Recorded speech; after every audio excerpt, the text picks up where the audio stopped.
have to stand up strong, face the truth about themselves, to understand what went wrong. I know we can find a way. I know we can find a way. I know we can find a way to stand up, stand up, stand up.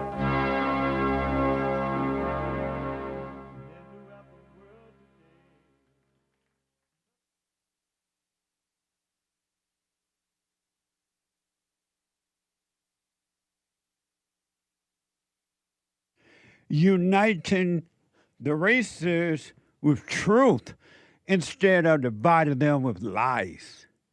We're also rebuilding the family by rebuilding the man. I am Jesse Lee Peterson. Good morning. Hi, y'all.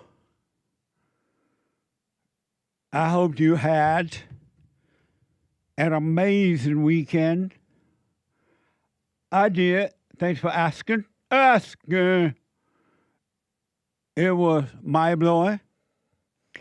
It went by fast as usual. But yeah, it was still mind-blowing. That's amazing, huh? We have you can get involved right now by calling the 888-7753-773, 888-77 Jesse, Jesse, Jesse. And my biblical question is a doozy. I'll get to it in a minute. It's a brand new biblical question.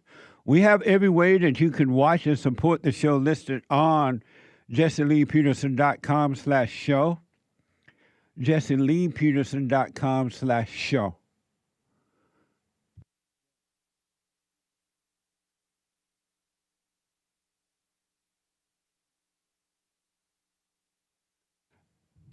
We have every way that you can watch and support the show listed on jesseleepeterson.com/show. jesseleepeterson.com/show. And if you got to run around, you just can't sit and watch the whole show, you would love to, but you got to go and do whatever it is you got to do. Go out, work out, run, walk, whatever. You can podcast the show and still listen on your phone. On your phone, anywhere in the whole wide world. By calling the listen line on TalkStream Live at 605-615-4131. 605-615-4131. And to donate and have your comments read out loud, go to buymeacoffee.com/JLP Talk. Buymeacoffee.com/JLP Talk or Bond JLP Cash App. Bond JLP Cash App. It's Monday. Monday. Not only does rainy days and Mondays build me up, always, but because we love the ladies and we take their calls as they come in on Mondays. First, we take all calls, but the ladies as they come in, because Mondays is and will always be Female Monday.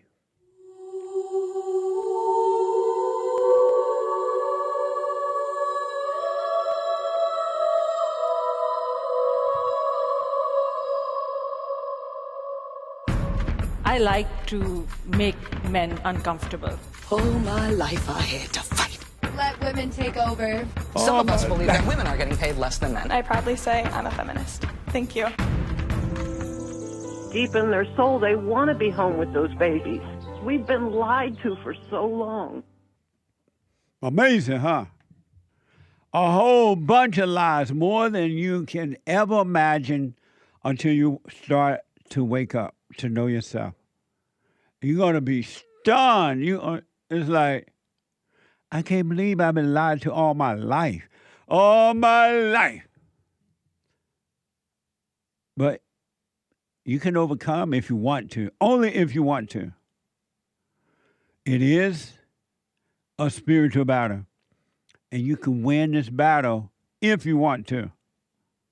Or you could stay in your misery if you want to. You have a right.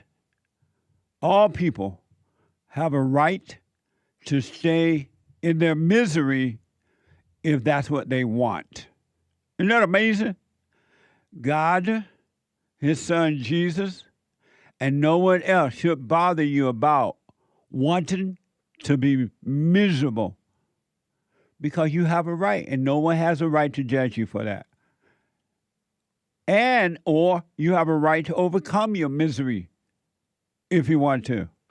And you can. You, I, and every human being on the planet can overcome misery if they want to. It's up to you. Isn't that amazing? Yes, Jesse, that is amazing. Yesterday, fellowship, oh Lord. At the end of that meeting, I had no energy. It was on fire. The men and the women there appears to be seeking, trying to find their way back to the Father. A lot of questions, a lot of comments, and a few there gave up. It sounds like they don't really want it. They have a right not to want it, really. And you and I have a right not to judge them. You shouldn't, because most people love their misery. I have a brand new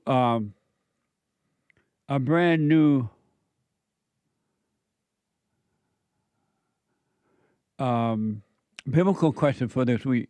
But last week, we dealt with last week biblical question yesterday in the fellowship. And last week, biblical question last week was, why do you refuse to give up your false feelings? More than one. Why do you refuse to give up your false feelings of life? Very interesting response.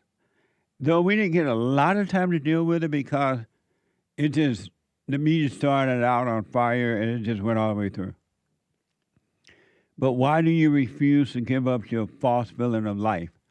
And false feelings of life is fake happiness.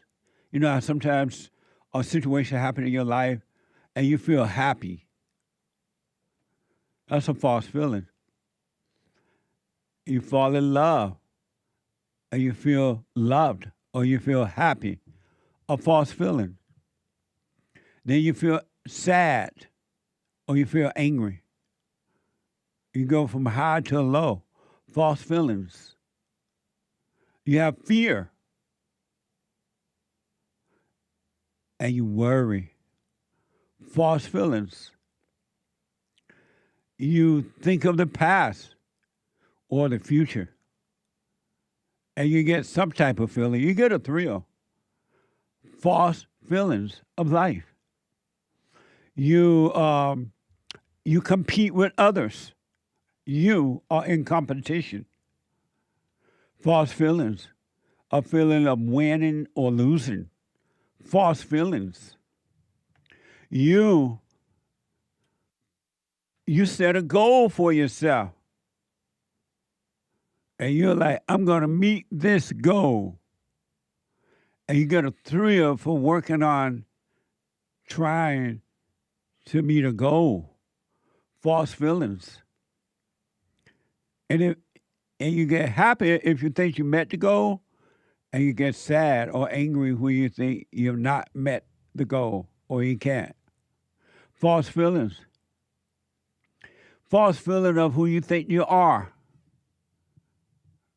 Whatever identity you're taking on, Christian, Allahu Akbar, or atheist, or drug addict, alcoholic, homosexual, lesbian, transgender, or so-called non-binary, whatever that is. Whatever identities you're taking on are false feelings of life. Trying to be rich, or trying to be poor, or trying to be light, or all false feelings. I can go on and on and on. All false feelings of life, false identities, and you suffer and you cry at night when you take them on. What a sad way to live, huh? You'd rather live with a bunch of false feelings than to be free.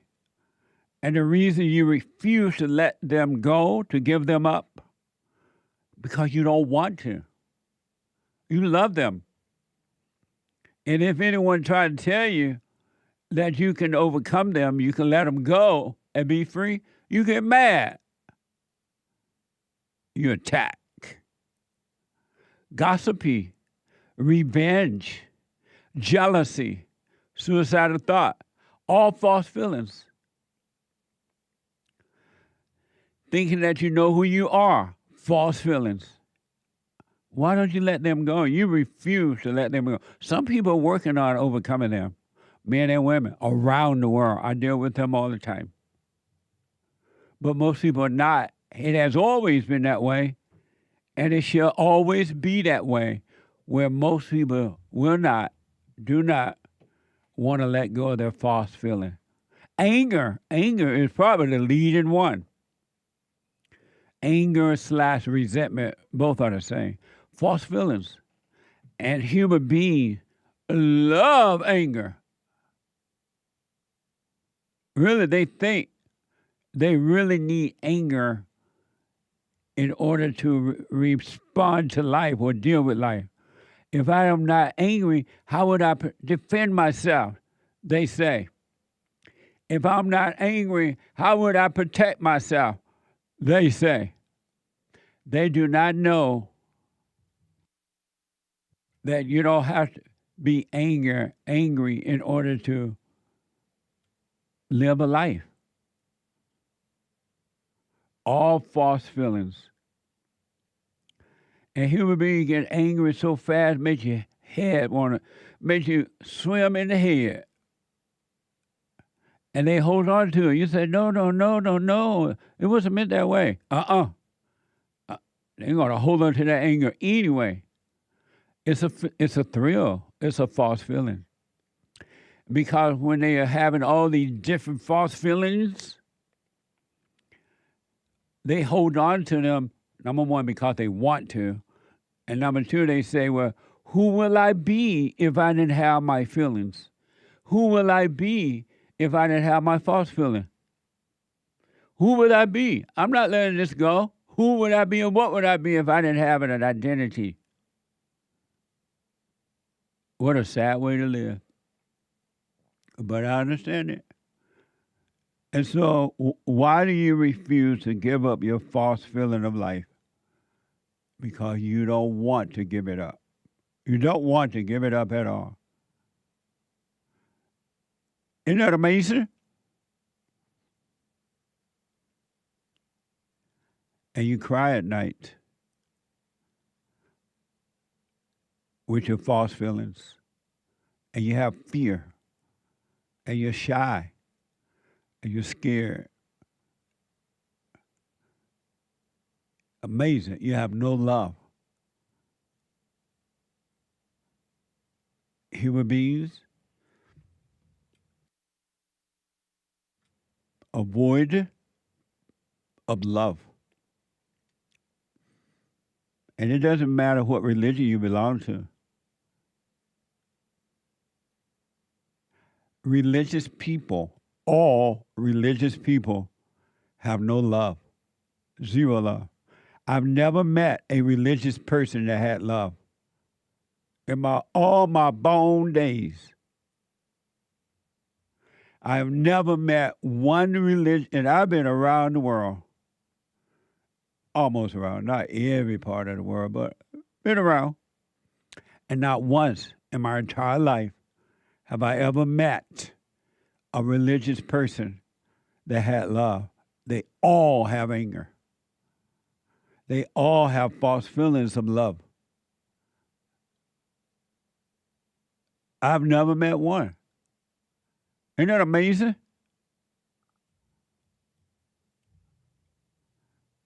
Not one have I ever met that don't judge. No wonder hell is on earth inside of human beings.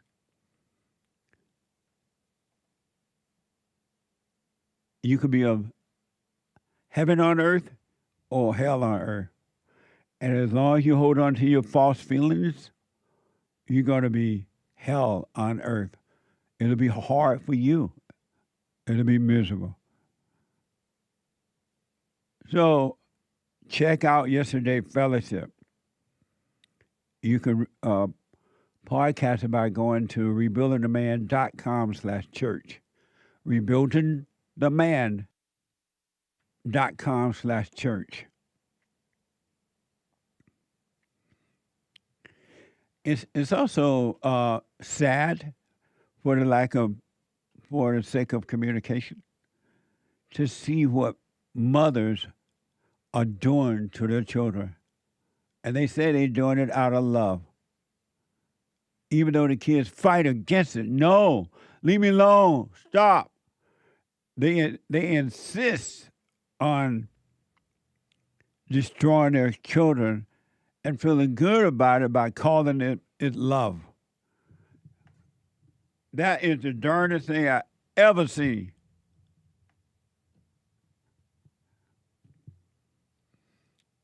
It's the darndest thing I've ever seen in my whole born days.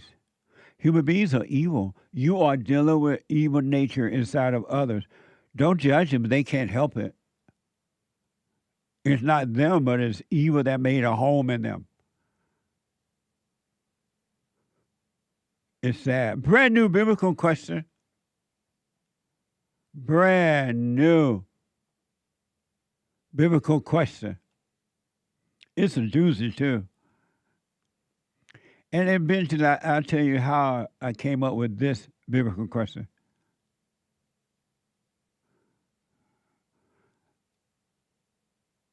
This week, biblical question. You ready?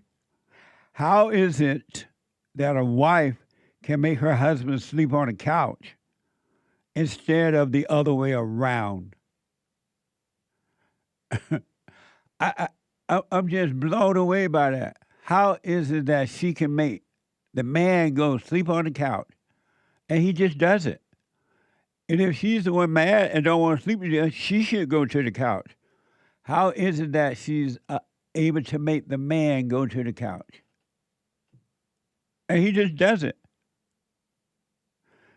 Grandpa, tell me about the good old days. The world gone crazy. Have you forgotten? Have you forgotten? How is it that a wife can make a man, her husband, sleep on the couch instead of the other way around in his own home? Amazing. That's the brand new biblical question. A spiritual battle. So, some of you may have heard that the great white hope, Donald Trump, some people call him amazing. What manner of man is this? The wind and the sea obeys him. Some people call him king. And they hold rallies around the world for the king. Some people call him Daddy. They say Daddy is home. I call him the Great White Hope. Amazing, huh? Well, there is a war going on in Iran. And the president said that he's doing it because these people building nuclear weapons or something like that. And so before they attack us, he attacked them. And it's still going on right now. He said it may last about a month. He's not sure when it will end. But it's happening still. And according to News Nation, we have some ladies, some of the ladies' late updates about what's happening over there. News Nation is reporting a seventh U.S. service member has died from their injury after Iran retaliatory strikes. U.S. military official announced. Officials said the service member was seriously injured during an attack on U.S. troops in Saudi Arabia on March 1. This is from CBS News, Evening News. What's this? Jerika, good evening. The U.S. and Israel have warned that this is a new phase of the war and that it would intensify. And now, for the first time, we are seeing Israel and the U.S. going after critical Iranian infrastructure. A cloud of sooty smoke is blanketing Tehran after Israel targeted what it said were the regime's primary fuel depots overnight, igniting a fire that lit the city orange and even rained down oil droplets. Drivers on this highway forced a detour around the flames.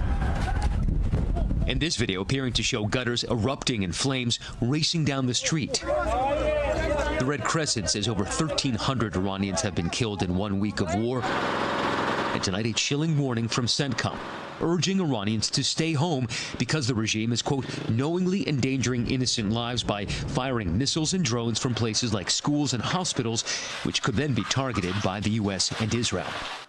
Though pummeled for 8 straight days, Iranian drones still squeezing through air defenses in the Gulf, one turning Kuwait's social security building into a tower of flames. Dubai's airport also hit this weekend. And Iranian missiles piercing Israel's air defenses. Bomblets raining down from an Iranian missile across Tel Aviv today. So right behind me is where one of those bomblets fell. You can see it just flung that car up into the air. We caught up with the head of Israel's opposition party outside a damaged home. How much of a concern is that now that they are seeming to change those tactics? It's a huge concern, of course, for the life and well-being of the Israeli people. Amazing. Amazing. I'm looking at these bombing things that's happening in Iran. There was, in my country here, I never imagined that one day that my government would open the borders wide open and let anyone that want to come in, no matter what, terrorist people or whatever, come in. And then they'll be shouting, death to America. The terrorist people in America. I never imagined that could happen, and it's happening. And so now, at one time, I could never imagine bombing like that happening in America.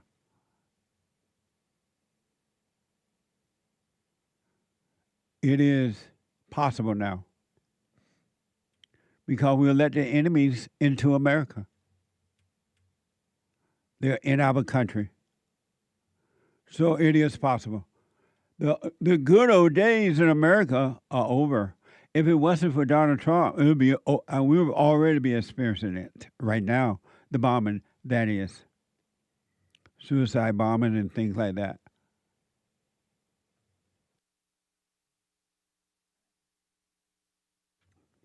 What a mess, huh?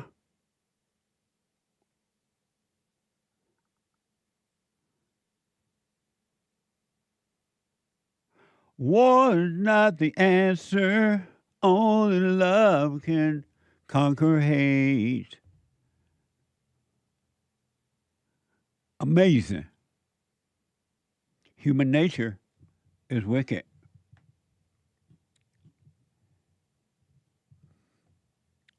It is evil. Human beings are evil. Look how human beings, the same war you see happening right there in Iran, it's happening in your life too. In your friendship life, familyship life, marriageship life, children life, workers' life. It's happening. You're having the same war. You fire bombs of judgment and words and gossipy and jealousy and strife and anger. You're doing the same thing. You're no different. You just don't have physical bombs yet to throw at others. But believe me, in your anger state, if you had a bomb while you're angry, you throw it. So what's happening in Iran is happening in your life too, in your everyday life. It's happening. You have no love, zero love, and you're at war. You have a war going on inside of you with all those different false feelings of life. The war is happening in you. So that's not going to change because human beings have no love. If human beings have love, not emotional love, not human love is evil, but the real love, there will be no war. There will be only peace on earth. Only peace. Right now, every human being will lay down their weapons if they have real love. But they don't. And it doesn't have to be that way, but that's how they want it. Iran has named the son of the former leader as a new leader. Watch this from CBS Evening News. And tonight, a week after the U.S. and Israel killed Iran's supreme leader and dozens of senior figures, the country's clerics have announced they've selected a new leader, Ayatollah Khamenei's son, Mujtaba Khamenei, a known hardliner close with Iran's security forces. Israeli Prime Minister Benjamin Netanyahu's advisor, Michael Eisenberg, with a blunt message. The highest risk job right now is to be the new Ayatollah. That's a high-risk job. To be the head of the Iranian military, the IRGC, those are high-risk jobs. Don't take them. They're going to be targeted. Don't take those jobs. We're watching you. President Trump today saying that whomever is appointed supreme leader without the approval of the U.S. is not going to last long. Now, both Netanyahu and President Trump have been urging Iranians to rise up. But a source inside Iran telling us that militias are patrolling the streets, cracking down brutally on dissent, and that an uprising right now does not seem likely. Amazing. So these people, according to the story, I don't know, but I've been told, they get rid of one bad guy, so-called leader, and now they pick the son of the bad guy. What do you think you're going to get? What the? From bad to worse. I got to take a quick break. When I come back, your phone calls and super chat. A spiritual battle, and it's going to get worse in my country. Back in a moment.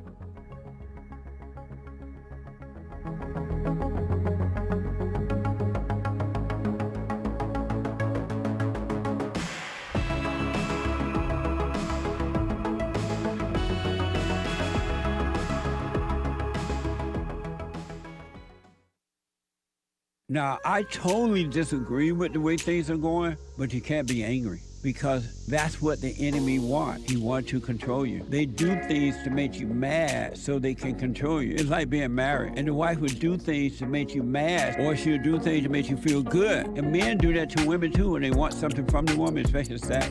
They'll make her feel good or they'll make her angry.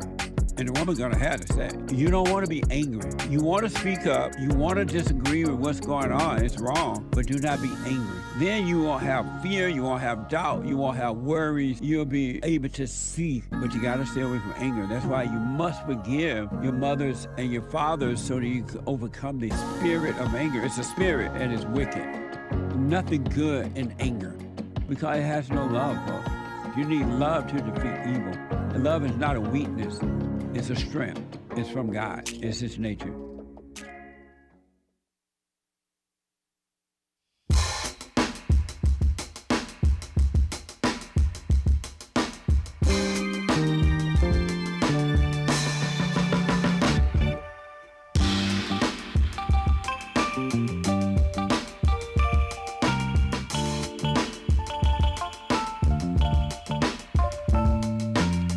Did you remember that time went up an hour this past Sunday?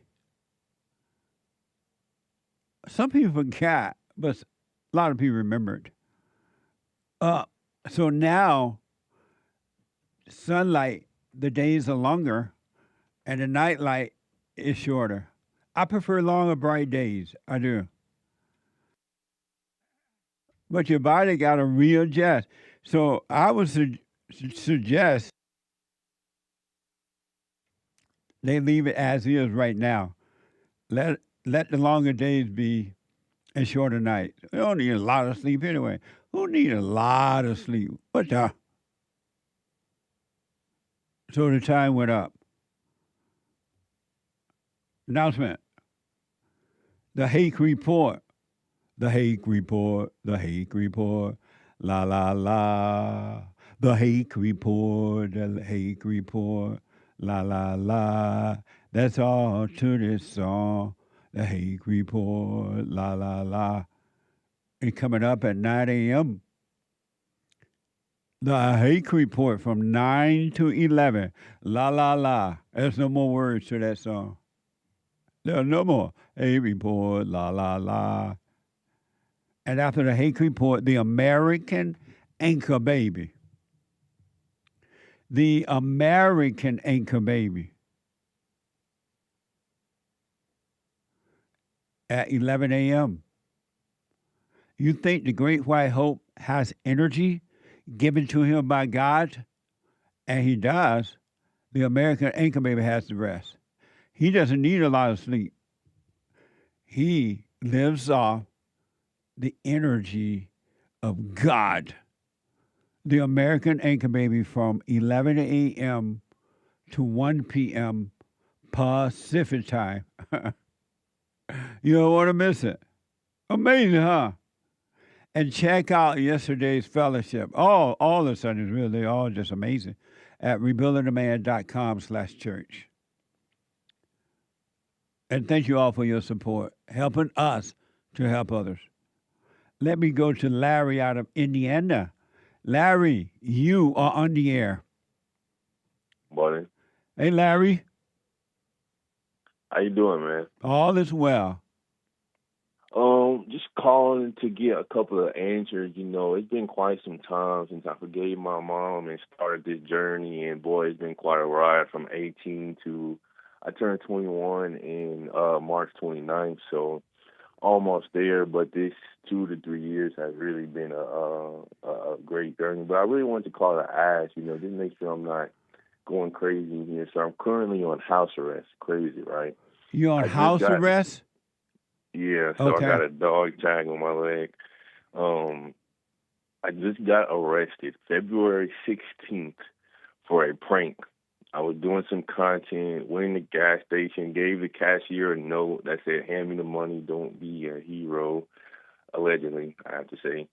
And I got arrested for that. And now I'm fighting a felony case. And it's like with my family, it's a bunch of ladies, and they're making it a big deal. But, you know, the whole situation I'm going through right now, I know genuinely, I feel like it's purpose. It's meant to be this way as a young man. You have to go through a lot. Right now, I'm like bouncing from place to place. I have no money. My credit's all messed up. Just got arrested. Now that I'm on house arrest, I can't work, so I can't make money. I can't pay my bills. The situation, the physical situation that I'm in, it just, to the average person, it seems really bad. It seems like I'm really going downhill. Me personally, I totally feel like this is my journey. This is my testimony, what I need to go through to be the person that I need to be. But, everybody in my circle, my mom, to my aunties, to my girlfriend's mom, they totally. And the reason why I'm naming so many women is because the men in my life, like, it's only a couple. But most of the people that are in my circle, they kind of feel like my life and my situation, I'm just going downhill. It's not going to be well for me in a couple of years. I'm a bad influence to the people around me. What do you say to the people who, feel that way about what I'm going through and have that to say about my situation? Well, first, whatever you're going through is no one's business but yours, because you're going through the things that you want to go through. You're creating the kind of life that you want. And as an adult now, because your parents are no longer responsible for you, no one is, as an adult, you have a right to create a hell life for yourself, or you can have heaven life. And you've decided that you want hell for yourself because you think that this is something that you're supposed to go through, and that's just not true at all. You don't have to go through that kind of stuff, but you want to do it, so you have a right to do it. Okay, so then why would you say that?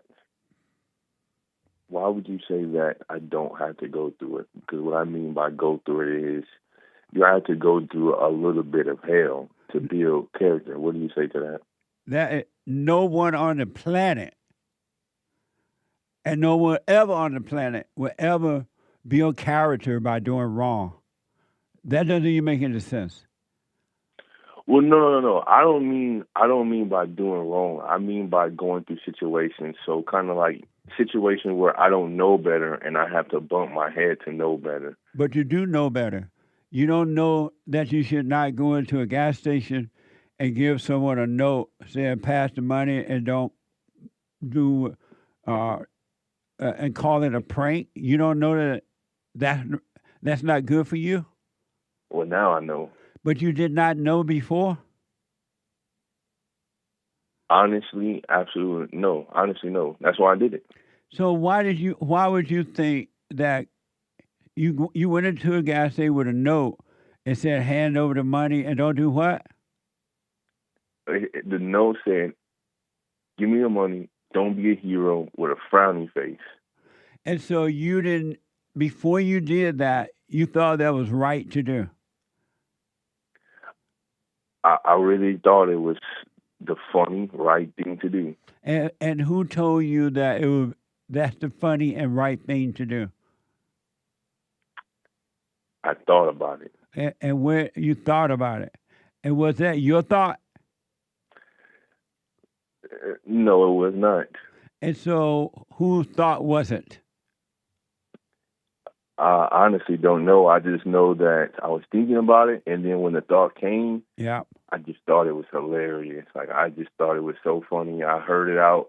I got my imagination played out the scenario, how it could have potentially went, and I just thought it was freaking hilarious. Have you heard me say all thoughts are all lies all the time about anything? Yes, sir, I've heard. So why would you listen to that thought, knowing that was going to get you in trouble? Why would you do that?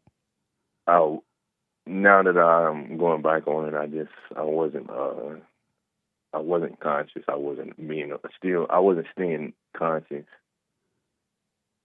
Yeah. And so you've heard me say for a long time now that those thoughts are not yours and you got to stop listening to them if you want to be free. Why haven't you done that?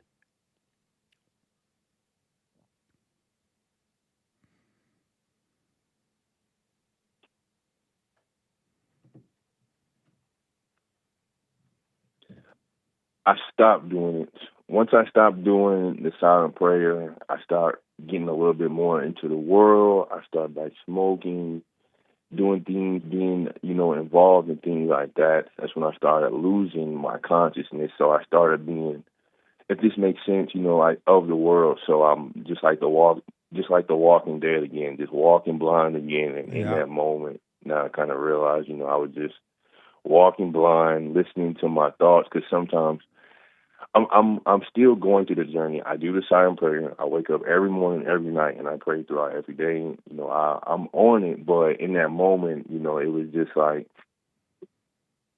it's just me still being young and inexperienced. Sometimes not realizing, or not that it's not realizing, but forgetting that the voice that sounds like me is not always me, and sometimes I feel like that is me. Not only it's not all, it's never you at all.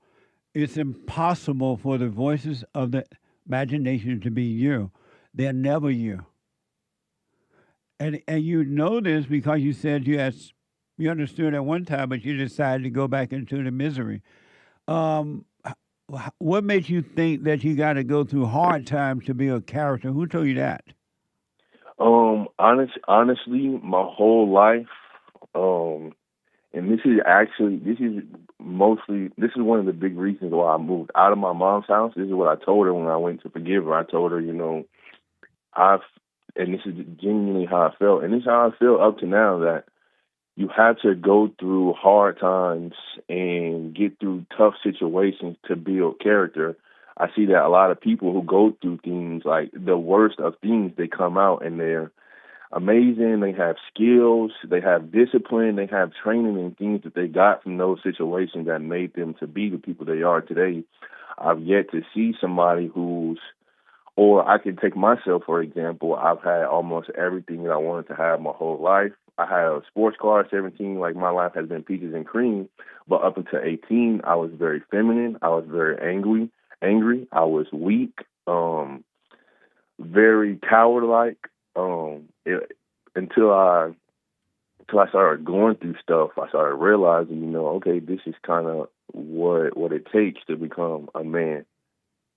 No, that's not what Correct it me takes. if I'm wrong. No, you're totally wrong.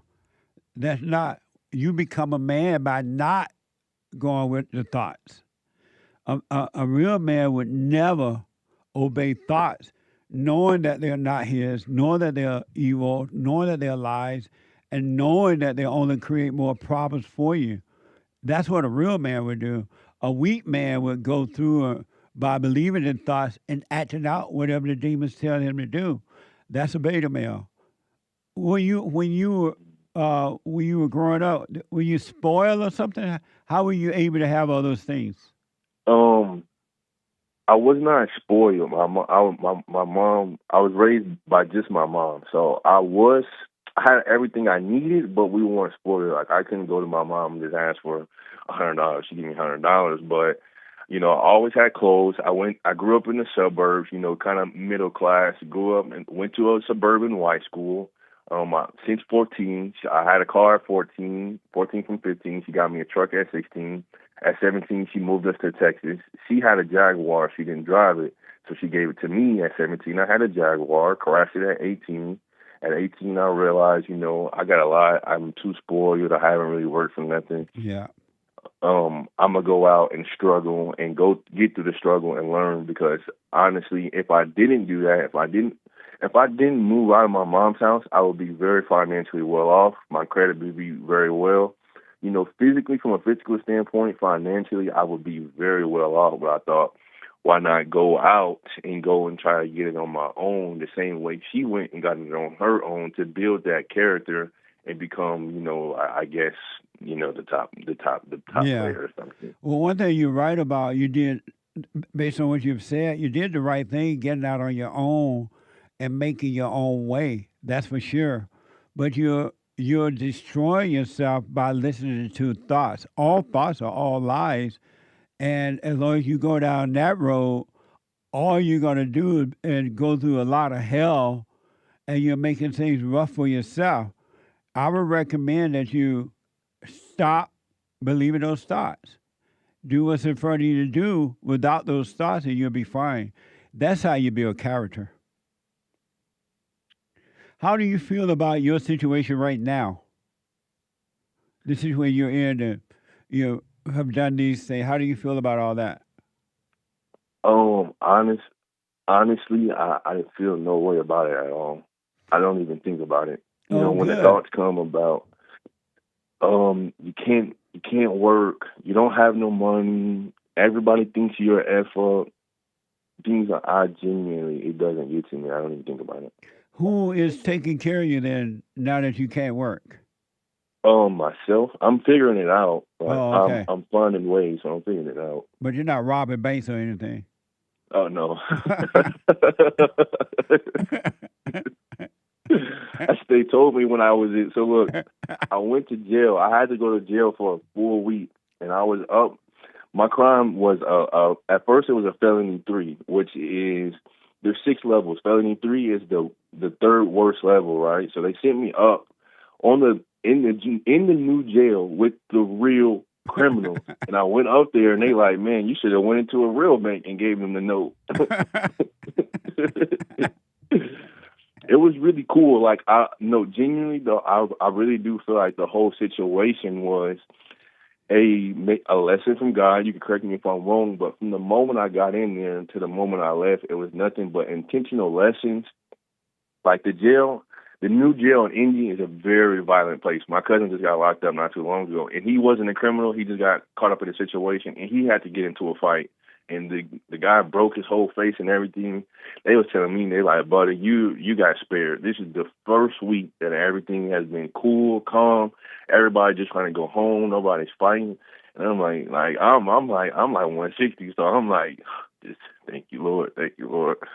But well, let me tell you this, because of time, I'm gonna have to run. But no, God does not teach lessons at all. All lessons come from evil. God does not do that. God you are free and don't know it because you're listening to the wrong devil, wrong thoughts and things, which are of the devil. But God does not teach lessons at all. 0. So he's not trying to teach you a lesson. He's not trying to put you through hard times to build character. He's doing none of those things. He has made you free. So why would he make you free and then bring troubles to try to teach you something? That's evil. That's not from God. That is so true. So don't let anyone tell you that God's trying to tell you something. He's not. That's so true. I appreciate the clarity, buddy. Yeah. So what I recommend, and so your question for me is what? The question was, what do you say about people basically explaining to me that I'm basically going downhill because of the situation, basically the situation I put myself in. And I'm 20 years old. And you're 20. If you don't want them in your life talking about your life, ignore them, tell them to leave you alone, stay away from your business, and don't argue with them. Don't get mad at them because they can't help it either. So don't be mad, but you have a right to live whatever life you want to live. You're an adult now. And no one else has a right to tell you or be into your business unless you ask for help. So don't get mad at them, but you have no obligation to even discuss your life with them unless you want to. That makes sense. But just stay away from anger. Stay away from anger. Stay with the silent prayer. Practice keeping your mind where your body is. And but just know you're being lied to about you got to go through a tough time. You do not have to go through that at all. Only if you want to. That makes sense, boy. I'll let you go because of time. I appreciate it. Definitely be giving you a call in a couple more years from now. All right. Let me know how it goes. Yes, sir. Appreciate it. Okay. Take care. 888-7753. 773 888-77 Jesse. Let me go to first time caller out of Texas.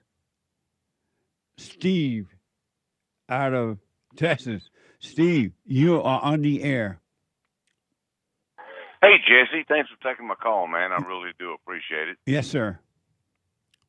I I'm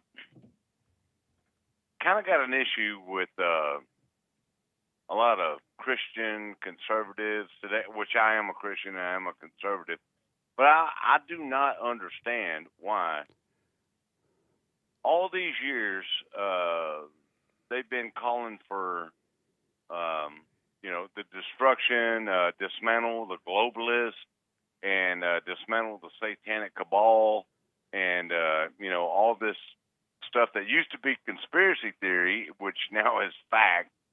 And now that Trump is actually doing it, now a lot of people are flipping on Trump, going, "Oh no, another forever war in the Middle East," which is totally different than any other president's ever done. The way he's conducting this war, and the way he's taking down the globalist regime. I don't understand why people are so upset about it.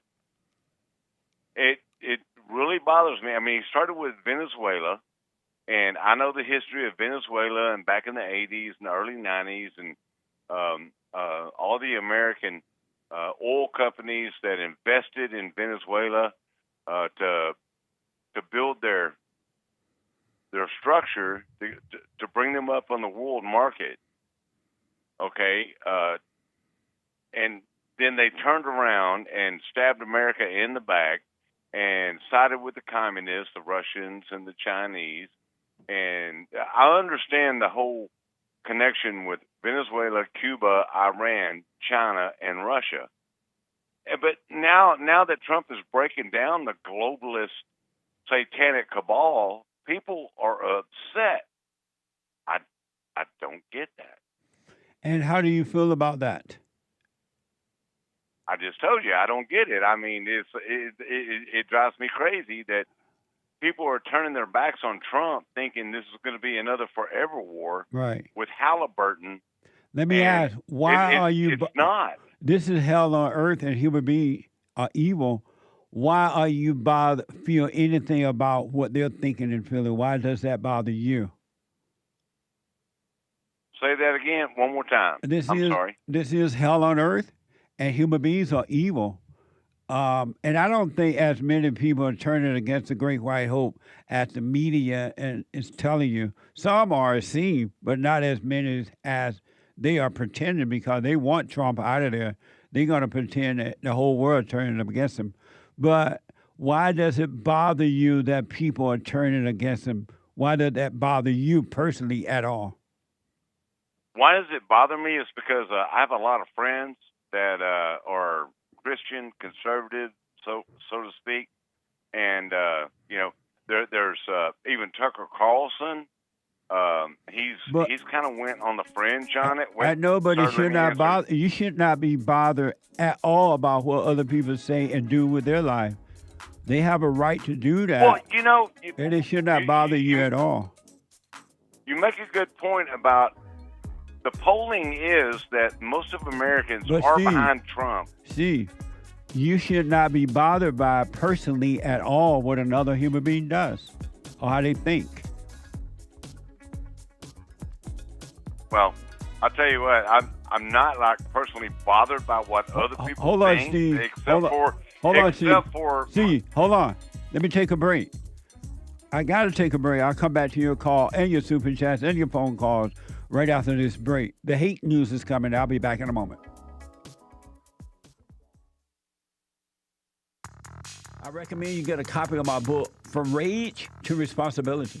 I write about how the spirit of anger was taken away from me 29 years ago. I forgave my mother who tried to turn me away from my father, and I returned to my father, and through him, my father on earth, and through him, I was able to return to God.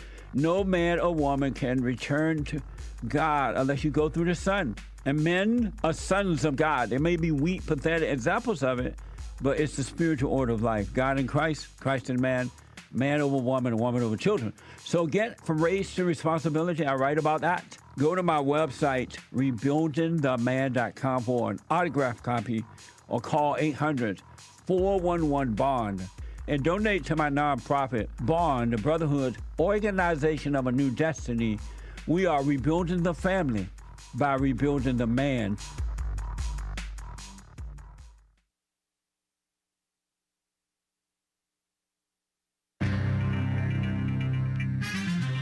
Some serious mess going on in this here old world. Am I right or am I right? You heard it here in the first hour on the Jesse Lee Peterson Show. This is the end of it. Hour 2 is coming right up, y'all. It is Female Monday. Shout out females. Gotta love the females. Gotta love Mondays.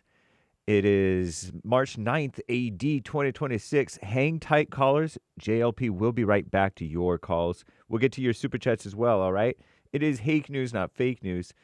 Commie Nonsense Network, CNN, reports that this winter will likely be ranked as one of the warmest winters for the lower 48 states. Wow. Interesting. They say that could be a sign of things to come for seasons ahead. Who knows? Iran, as you heard earlier this hour, has a new leader. On Sunday, they named Mojtaba Khamenei, whatever, as their new supreme leader, so-called, a position his father held for nearly 4 decades, 40 years almost, until he was killed by the U.S.-Israeli airstrikes more than a week ago. Our greatest president, Donald J. Trump, has said that Mojtaba Khamenei's appointment would be unacceptable, so he may not have long to live. The younger Khamenei's selection shows that Iran's hardliners have been empowered, a very bad sign for the war, according to Commie Nonsense's Fareed Zakaria, who is maybe not the most reliable source, but he may know some stuff too. The ensuing conflict continues today across the Middle East, with a Commie Nonsense team witnessing apparent airstrikes in Tehran, that's the capital of Iran, after Israel said they launched fresh attacks on Iran. And oil prices, as the war spreads across the Middle East, the price of oil has surged past $100 per barrel, whatever that means, for the first time since Russia's 2022 invasion of the Ukraine. President Trump, in a social media post, called surging oil costs a very small price to pay. However, traders are worried that the war in Iran will lead to prolonged restrictions on the flow of oil around the globe. Hear that, flat earthers? They're calling it a globe. In the United States, diesel fuel prices are rising more rapidly than regular gasoline, which affects more Americans, even those who don't own, of course, diesel-powered vehicles, probably because of the, cost of groceries and all that stuff has to be transported. Who knows?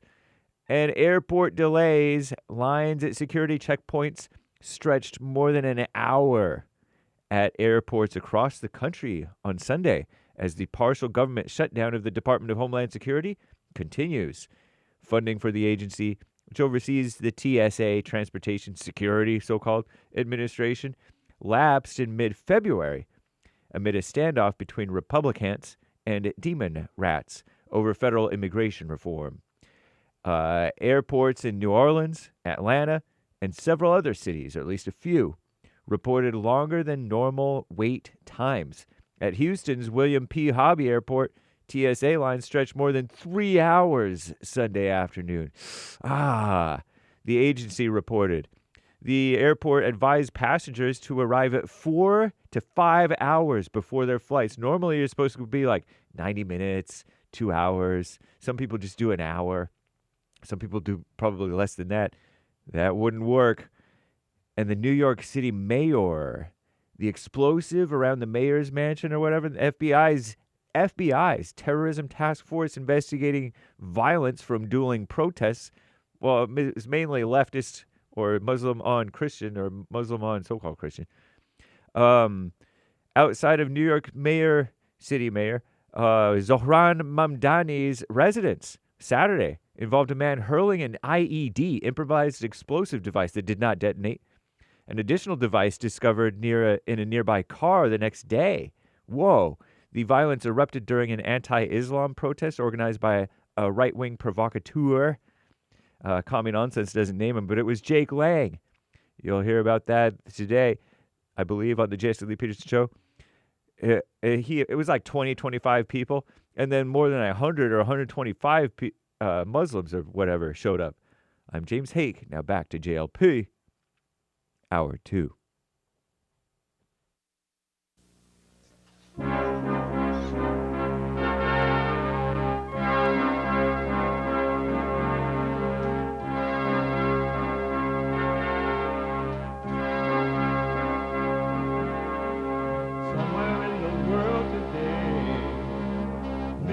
and to stand up strong.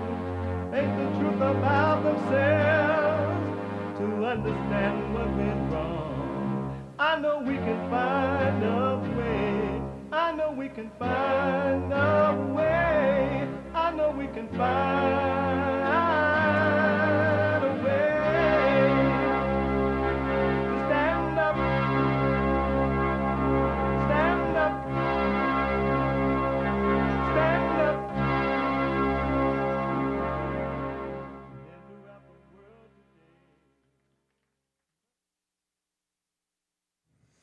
Uniting the racers with truth instead of dividing them with lies. We're also rebuilding the family by rebuilding the man. I'm Jesse Lee Peterson. Good morning. Hi, y'all. You can get involved by calling 888-77-53-773, 888-77-JESSE. And my brand new biblical question. It's a doozy. It's a mamma mia. Como tell-y-vous. How is it that a wife can make her husband sleep on the couch instead of the other way around? Why is it that the wife can make the husband sleep on the couch instead of the husband making the wife sleep on the couch? How is that? What's going on? We have every way that you can watch and support the show listed on jesseleepeterson.com/show, jesseleepeterson.com/show. And if you're out and about and doing whatever it is you're doing and you just can't sit and watch the show, you can podcast. You can podcast. But you can also still listen as it is happening on your phone. On your phone by calling the listen line on TalkStream Live at 605-615-4131. That's 605-615-4131. And to donate and have your comments read out loud, go to Buy Me a Coffee. BuyMeACoffee.com/JLP Talk or Bond JLP Cash App. Bond JLP Cash App is Monday. And we take all calls, but Monday we take the ladies' calls as they come in because every Monday is Female Monday. All my life, I had to fight.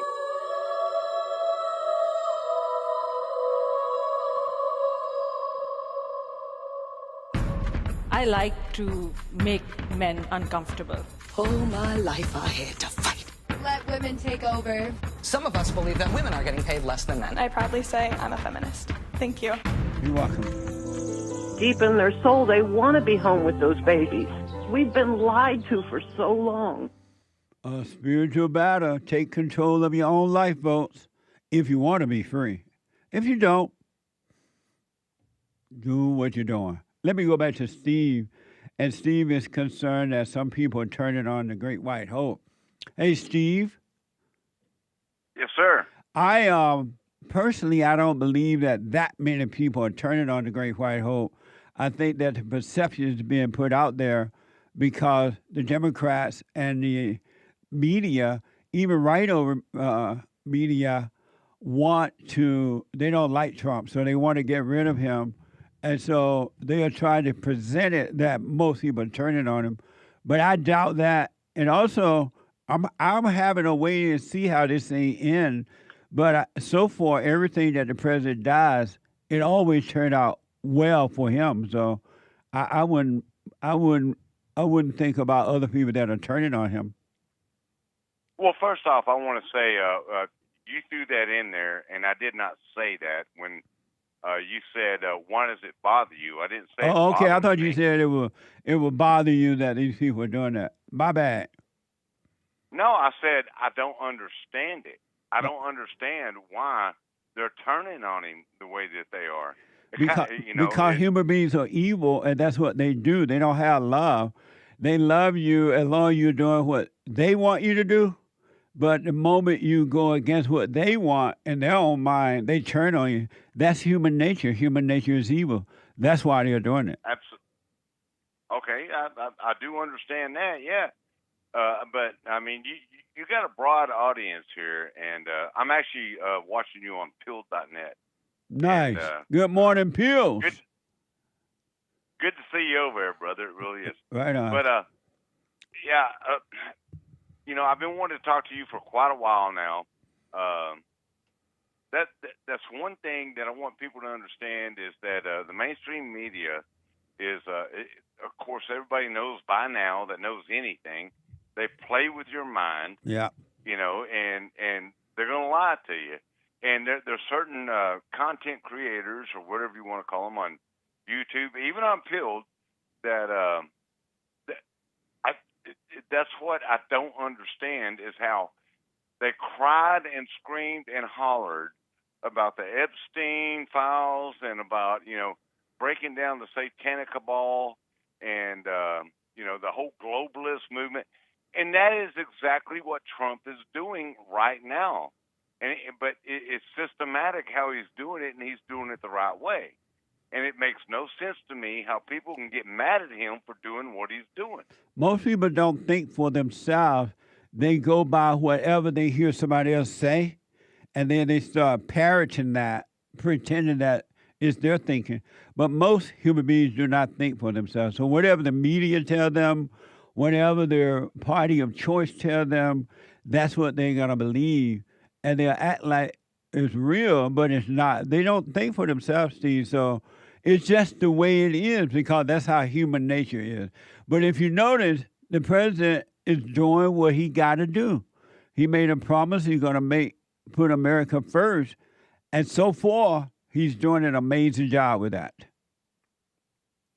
I want to say this. I don't agree with everything that he does, but his foreign policy is spot on. Right on. Amazing. Well, I appreciate it, Steve. Jesse, thanks for taking my call, man. I appreciate you, brother. Love you, man. I love you, too, and stay with it. All is well. Amazing. 888-775-3773. Let me go to Jerome out of New Jersey. Jerome, hey, you are on the air. Hey, Jesse. Happy Monday. How are you? All is well, Jerome. Yeah, thank you for taking my call. I appreciate it. So I wanted to talk about, actually, funny enough, coming off of your last call, you know, just talking about Trump and, you know, him saying that people are turning, because a lot of people are currently, especially over the past week, especially the weekend, there's been a lot of updates with Trump, and a lot of people are turning on him. And you know, I just wanted to talk through, there was a lot of things, but there were three specific quick points that I just wanted to talk to you about and, you know, just get your thoughts on, if that's fine with you. Okay. So the first one, the number one reason, of course, why people are turning on Trump is the increase of gas prices, because now it's affecting everybody. Even what I've seen, gas prices have gone up on average 20 to 50 cents a gallon because of the war with Iran. So I wanted to know, I hate that. So just so you know my opinion, because nobody wants to pay more for anything, especially when he ran on the idea that prices across the board would not increase. So I just want to know your thoughts on that. Well, right now we're at war like that, and I understand that for a while we have to pay a little bit more, but I say to the people, don't worry. It's coming back down and going to be lower than ever. It'll be just fine. And they better thank God that Donald Trump is there and doing what he's doing, because if a Democrat or a right or Republican was in control, you think prices are bad now? They were already bad under Barack and Joe Biden and all those people. It will only get worse. So be patient. All is well. It's going to be fine. So, but in relation to your last call, you know, you had made a point that I actually agree with, that most people don't think for themselves. You can hear when somebody is talking and when they're just repeating something that somebody else said. And that's something that I believe you just did, because that's what Trump did. He said that prices will be coming down and they will be lower than ever before. How do you know I that? didn't hear him say that, but if he said it, I believe it, because so far everything that he's done always turned out well for him. So he's been led by a different spirit than what you can imagine, because you don't understand what's leading him. And so, but it'll be fine, Jerome. Don't worry. The gas price is going to come back down, all right? No, I'm just saying, how do you know that? Like, you're saying that with a lot of certainty in your voice, and I just want you to help me, like, feel what you're feeling or where you're getting this information from. I'm sorry, repeat what you say? You're saying that with a lot of certainty, like you're 100% sure that'll happen. How do you know that? Because so far, everything this man has done always turned out good for America. He's keeping his word. He's keeping his word, unlike any other politician or president that I've ever been aware of. So don't worry, it's going to be fine. But he's not, though, because if he was, his word was that we would never go into another new war. You're not at war yet. We are. We're at war with Iran. No, you're not. You're stopping Iran from. He hit Iran. Jerome, he is stopping Iran from building bombs to attack us. So us dropping bombs on them, that's not war. What would you call that if it's not war? It's called defending yourself before they come here. Which would you rather do? Would you rather for the president to wait and be attacked and then cry at funerals, or to stop him now and celebrate? That's not even a question. That is a question. I just asked it. Would you rather be attacked and cry at funerals? That was never going to happen. Or would you rather be celebrated that he took care of me before we were attacked? Which one? You're believing what people. You have to stop that, Jesse. Which one, Jerome, would you prefer? Yes, that was never going to happen. Jerome, you asked me a question. I just asked you a question. Which one do you prefer? It's not an either or, Jesse. I can't answer that because why not? Waiting on Iran. Would you rather wait to be attacked? Talking about Iran Jerome, for the last 30 years. Jerome. Go ahead, Jesse. What's the question? Would you rather wait for him to wait and let them attack us? They're not going to do that, Jesse. That was a question, Jerome. I know. I'm answering your question. You're not accepting it. They've been talking about Iran attacking us for the last 30. Everybody said, oh, well, Iran is coming. Iran is coming. They've been talking about that before I'm born. Again, I'm only 26. They've been talking about that for the last 30 years. Iran has never attacked us. How long are y'all going to believe this? Okay. You're just going to listen to whatever they feed you, Jesse? Can I move on to my second point? Because this is... I just want to move on to my second point, and then I'll move on quickly to my last one. So my second point was being that Trump now has changed his stance on genital mutilation. So he's basically saying that he has switched from you cannot cut off the penis of a young boy to you cannot cut off the penis of a young boy without the express written consent of the parent. How do you feel about that? That's a good question, buddy. But I'm not sure how the statement is now, because at first I heard it that way, I was told, and then now I'm being told something different. James, what is the real deal, how the president feel about that? He's on his Truth Social. On his Truth Social, he switched it to no mutilation of children. No, I can read it. It's right here. No transgender mutilation surgery for children without the express written approval of the parents. That's of March 5th at 10:39 a.m. Right, and then at 4 p.m. that same day, he switched it to no mutilation of children. No, he had that originally. No, he just told you he switched it, Jerome. He switched it more recently. No, that's how he feels. I don't know why y'all are believing it. Well, however he feels is different, because he's been saying the without parental consent. Would you like them to be mutilated without parental consent? I don't want them to be mutilated at all. How about but without parental consent? Because that's happening too. I heard. Is that I don't want to speak on speculation because I don't feel like that gets us anywhere. I don't want them to be mutilated at all. If you're asking me, But because of time, Jerome, let me just say, let's say that he said without parents consenting to it. Parents, those are their children. They have a right to do whatever they want with their children, and I could care less. They pay the price for what they do with their own children. I like the idea, though I'm not for that at all, period, either way. But I like the idea that at least the parents going to be aware of what they're doing to their own children. If push comes to shove, I would rather for the parents to okay it than for somebody else, a non-parent, to okay it. So if Trump said for the parents to okay it, I'm fine with that. If he said he's not for it at all, I'm fine with that. But I would prefer that the parents okay it than for some school or some so-called experts to okay it. Okay, and I can agree with that. I'll concede on that point. Right on. And then I'll bring up my last point. So Trump said, and I'm just talking. He's basically saying that now they're not focusing on illegal aliens that are here that are just, out there on farms working jobs, not doing anything to ruffle any feathers. They're only going to be focused on the ones that are committing crimes like murders, rapes. They're in gangs, robbing stores, and all that. How do you feel about that? I did not hear him say that, and so I'm not saying he didn't say it, but I didn't hear it.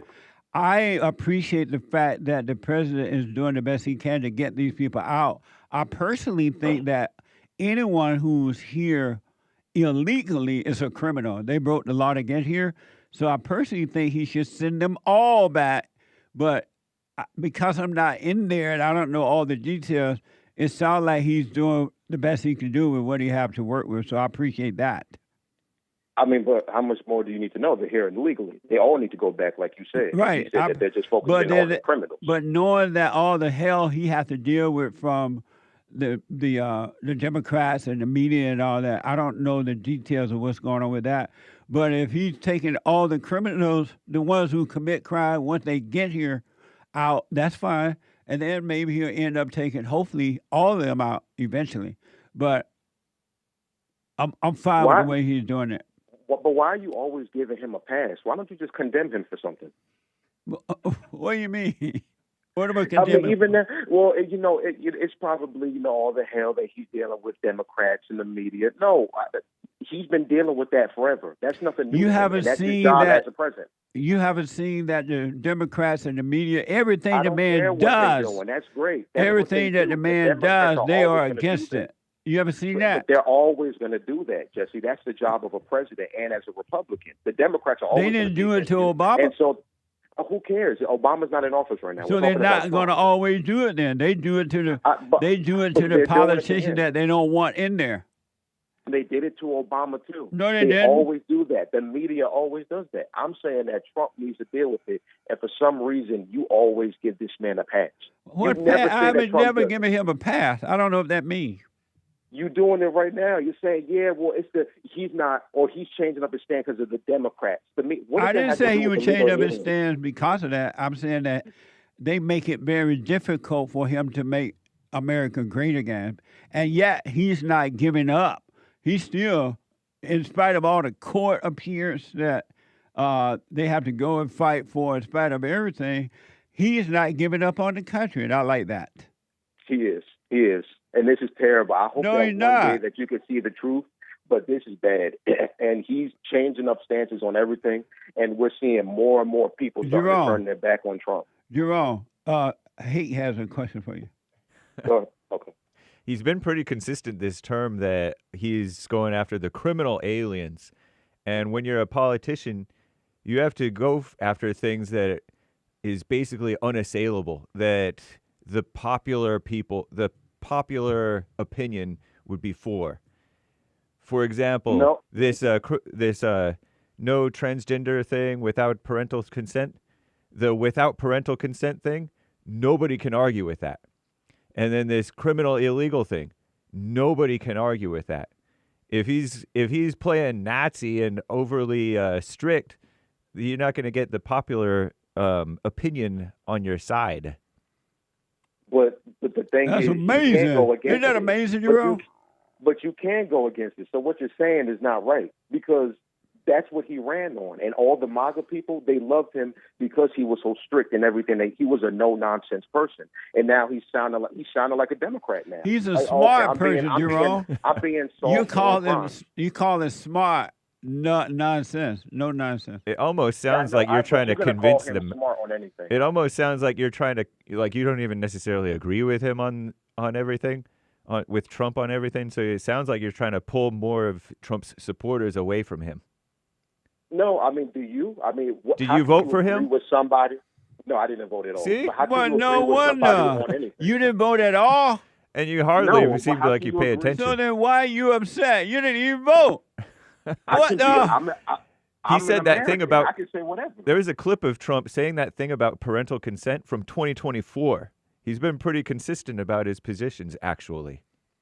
Jerome, I gotta go, Jerome. You didn't even vote. You have no right to complain about anything. So it don't matter, but you don't. Yeah, it does matter. It does matter. You voted, but you don't even keep up with things. That's amazing, Jerome. Thank you, buddy. Call me again, all right? Thank you, Jesse. All right. 888-7753-773. Super. Nice. Super chat. Super chats. Elise A. with 10 coffees, very generous. Thanks for the help and have a blessed week or blessed week.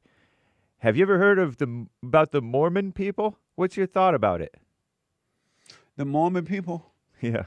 What are wrong with them? I don't know. What do you mean? That's a very general question. Right. Sir. Make that question a little clearer. I can't respond because I don't know what you're referring to. Thank you, though. I appreciate your support, and thank you for helping us to help others. Thank you, Elise. Yeah. And he, with a biblical question answer from last week, I believe, because this came in over the weekend. Why do you refuse to give up your false feelings of life?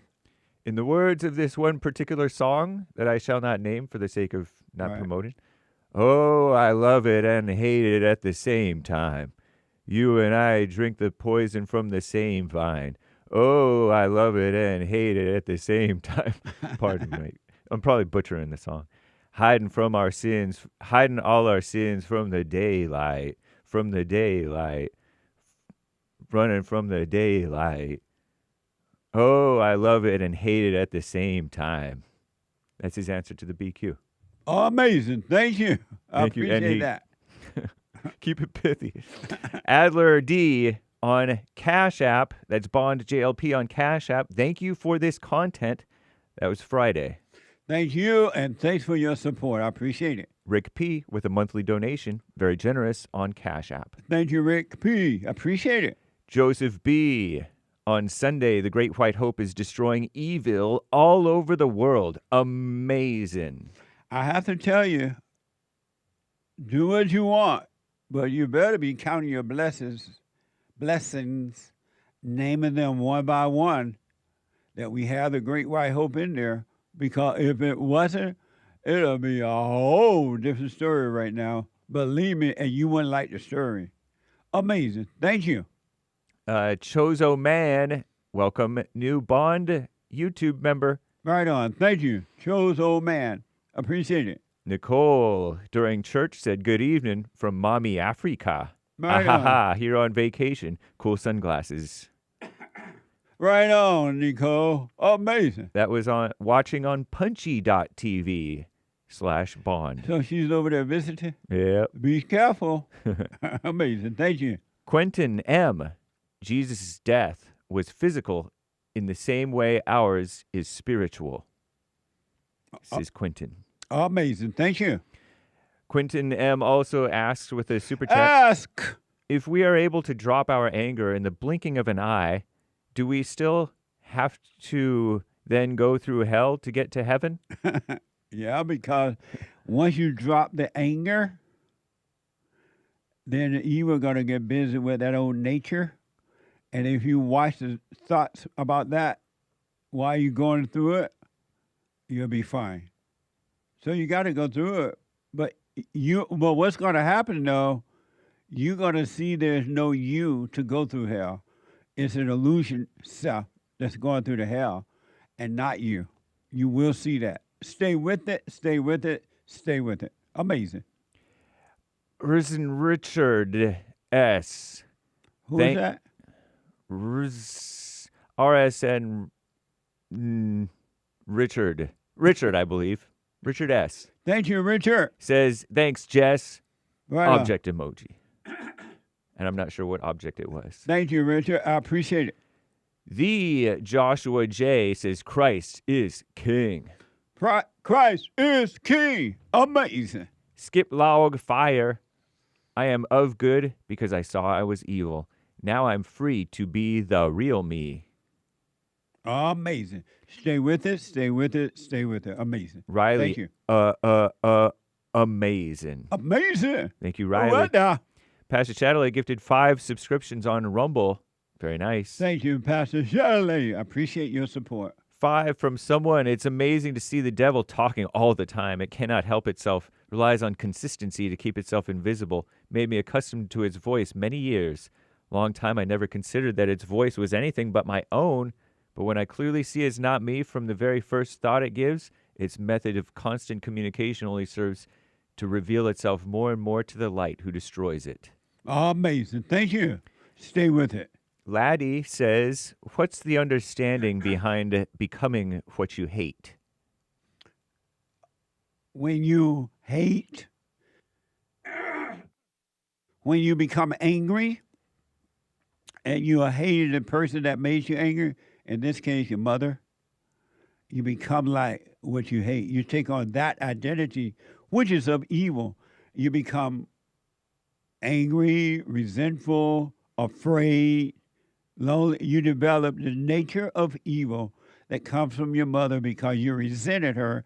As a kid, you couldn't help it, though. You didn't know how to deal with the evil. But you take on the personality and the identity of the person that you hate. Amazing. Thank you. Thank you. Or the situation.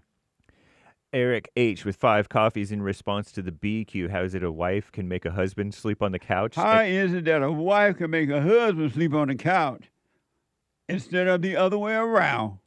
Because women always take it to the next level. She won't sleep on the couch. She'll pack the car, take the kids, and sleep at her boyfriend's house. Women are professional victims and domestic terrorists.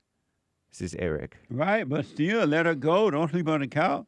And she pack up and leave, goodbye.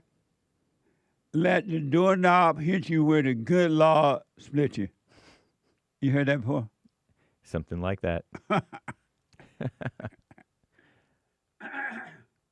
Nice. Thank you, Eric. No more thoughts. How to be such that people with the truth want to tell the truth to me so I can receive the truth too? Asks No More Thoughts. What? No More Thoughts is asking, I think, how to be such that people with the truth want to tell the truth to me so I can receive the truth too. Be glad to hear the truth, no matter how painful it feels. Be glad to hear it, and then it will work on you. It'll change you. I got to stop there. Hey. We'll read the rest later, y'all. Thank you kindly. Time. Thank you all. Amazing. I appreciate your support. But be happy and ready to hear the truth. Gregory is a first-time caller out of North Carolina. Greg, hey, you are on the air. Hey, Greg. How you doing today, my man? All is well. All is well, my brother. That's good. Hey, Jesse, so I know this is, Female Monday. I was hoping to uplift the females and talk about the goodness of females, but I know that that's going to be an issue because I heard you say just a few minutes ago that all of human nature, all of humans are evil in nature until they come to Christ. Is that right? Yes. But once a woman comes to Christ, she's no longer evil. Would you also agree with that? Right, absolutely. And there are women who are working on themselves, and they admit that they were evil, and they are working on themselves, and they are overcoming it. Listen, that's as much balance as I could anticipate, coming from you. I mean, I've heard you, I watch your shows many times, and I've kind of heard you put women down, but you just balanced the scale with that one statement by itself. But I've said that before, and I never put a woman down. Thank you, though, man. I got to take a break. Back in a moment. Thank you, Greg. Good. Every bag is roasted to order. Freshest flavor. Top quality. Specialty grade beans.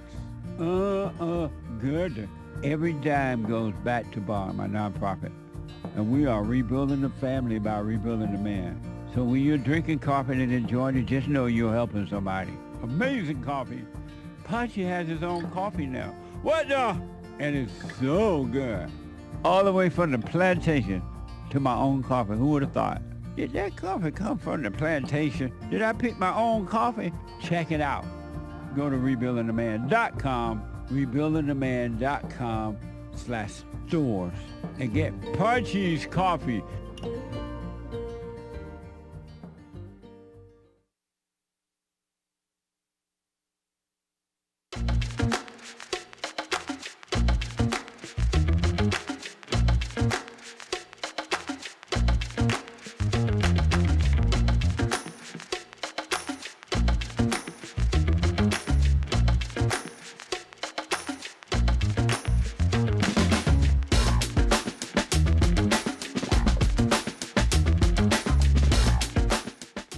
Okay, 888-775-3773. Quick announcements. Number one, I do shout-outs for you. Whatever the occasion is, encouragement, congratulations, happy birthday, happy anniversary, whatever it is, go to Cameo, CAMEO.com/Jesse Lee Peterson, CAMEO.com/Jesse Lee Peterson, and check out our merch. Amazing merch. Hats, mugs, t-shirts, my coffee, Punchy coffee. Good. I have my own coffee. Can you imagine? All the way from Sweet Home, Alabama, to my own coffee now. Who would have thought? I can hear Mama in heaven right now. Boy, you got your own coffee? Lord have mercy. Punchy's coffee. We have t-shirts and mugs and books. My books are amazing. From Raised to Responsibility, Scam, How the Black Leadership Exploits Black Americans, my little 7 guaranteed steps to spiritual, family, financial success guide. A little small pocket guide you can carry it around in your purses, lady or guys. You can carry it around in your back pocket. And 7 steps. 7 steps. If you do them, they work. If you don't, they won't. And then the antidote, healing America from the poison of hate, blame, and victimhood. Healing America from the poison of hate, blame, and victimhood. It just kind of wrap up everything there. And if you like the book to be signed, indicate who do you want me to sign it to. All right? And also you can donate to us to help others. And I do appreciate it by going to JesseLeePeterson. I think it's .com or .shop. Oh, JesseLeePeterson.shop. Thank you, Nick. JesseLeePeterson.shop or rebuildingtheman.com/stores. Rebuildingtheman.com/stores. Or you can call 800-411-BOND. 800-411-2663. Thank you in advance. Let me go to Europe and talk to Diane all the way out of Europe. Diane, you are on the air. Hello. Hey, I Diane. am from Estonia. I'm sorry? Estonia. Estonia? Yes. How did he put Diane? What the? He wrote Diane up here. Are you No. I am Diane, but I am from Estonia. Oh, you're from Estonia. Estonia. Yes, I'm just. Are you a first-time caller, Diane? No, I am second-time caller. Okay. Well, he got it right now. Estonia, you're on the air. Hello. I wanted to ask, can I be nice to people? Why do you want to be nice? it's not like I want to generally be nice. It's just there's some times where I feel like being nice, but I'm not. And why do you? So you feel like being nice, but you're not nice? Yes, I'm not like rude, but I just keep it to myself. Oh, I see. And so you're not being nasty either, right? Yes, not nasty. Okay, no, well, you don't have to be nice. Nice people are weak people. But like, can I be? No.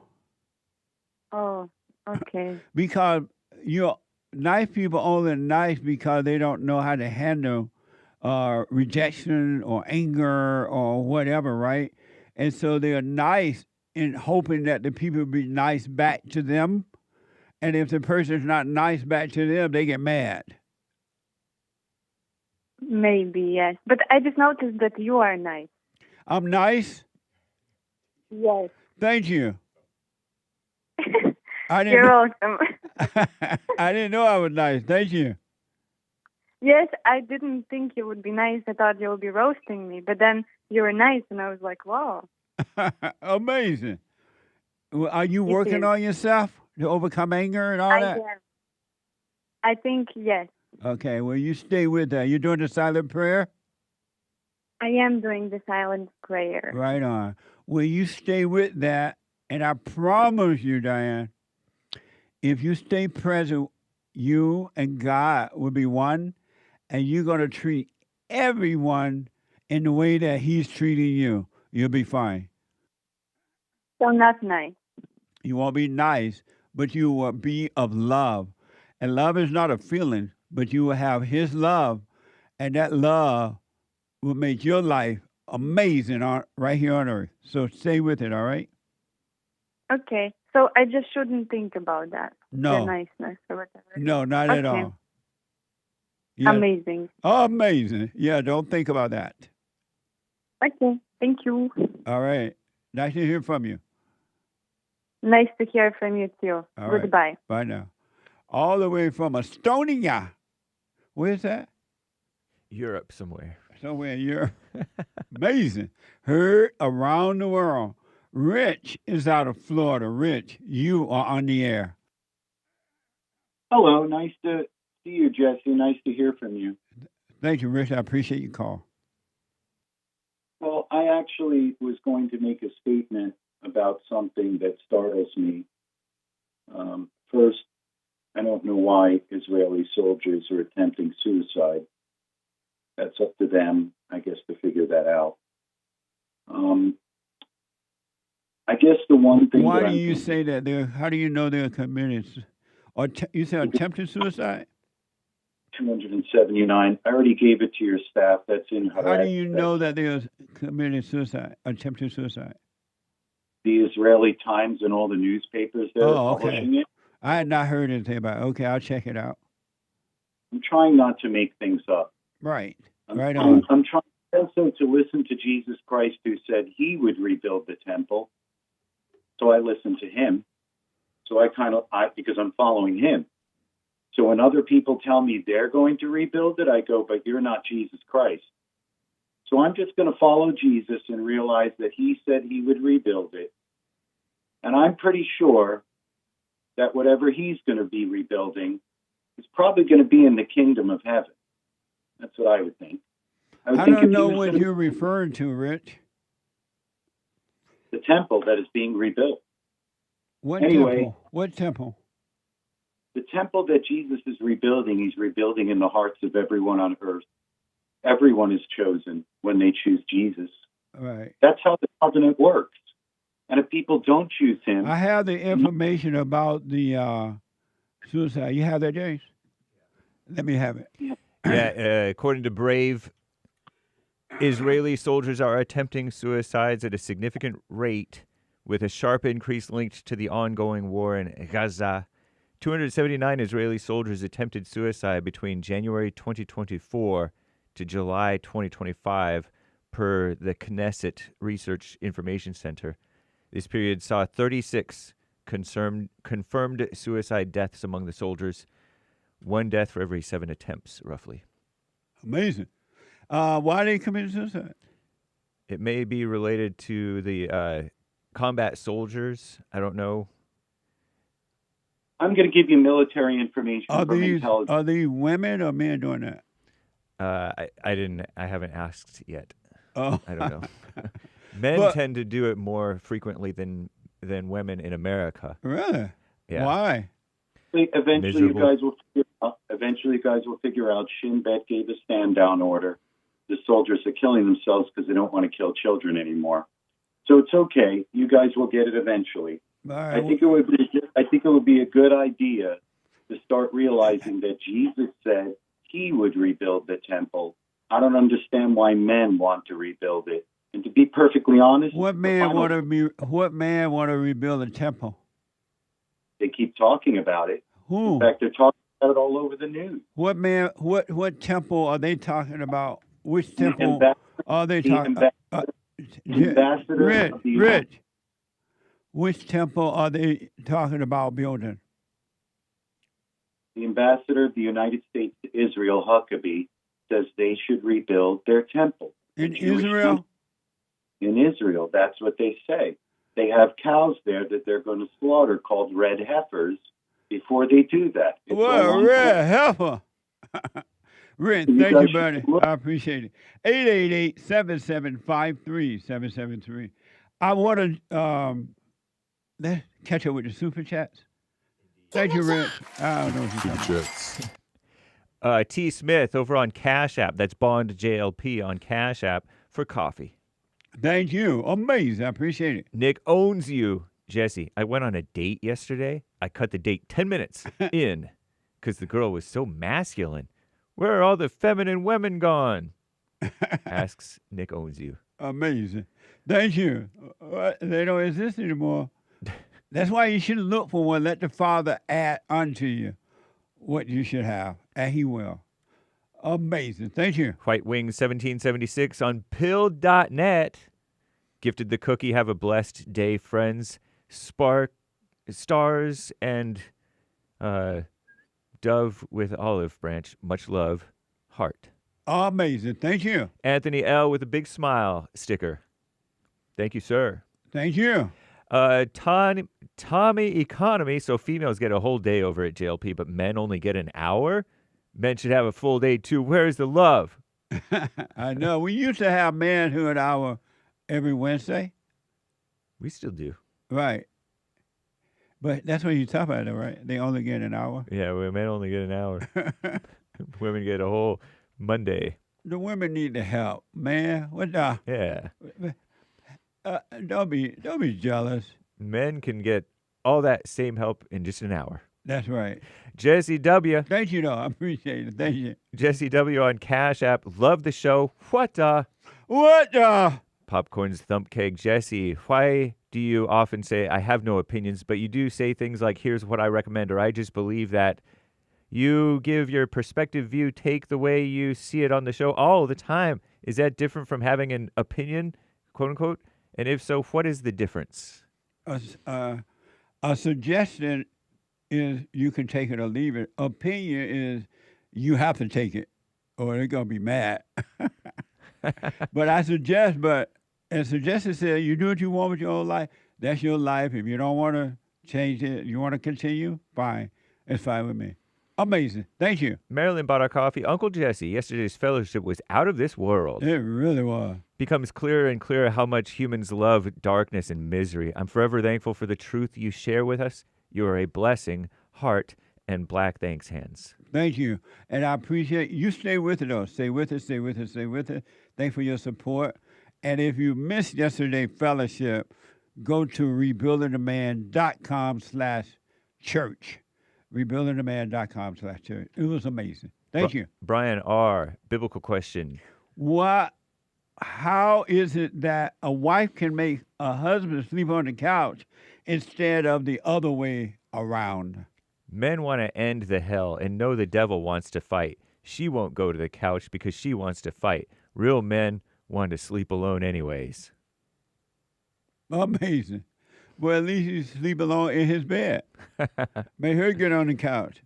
I'm just wondering, I put my 2 cents in on Sunday. Thank you. Anthony L., cool sunglasses, smiley. sticker. Thank you to Anthony L. And Heat. Some people call him Jesse. Others call him JLP, also known as the Great Black Hope.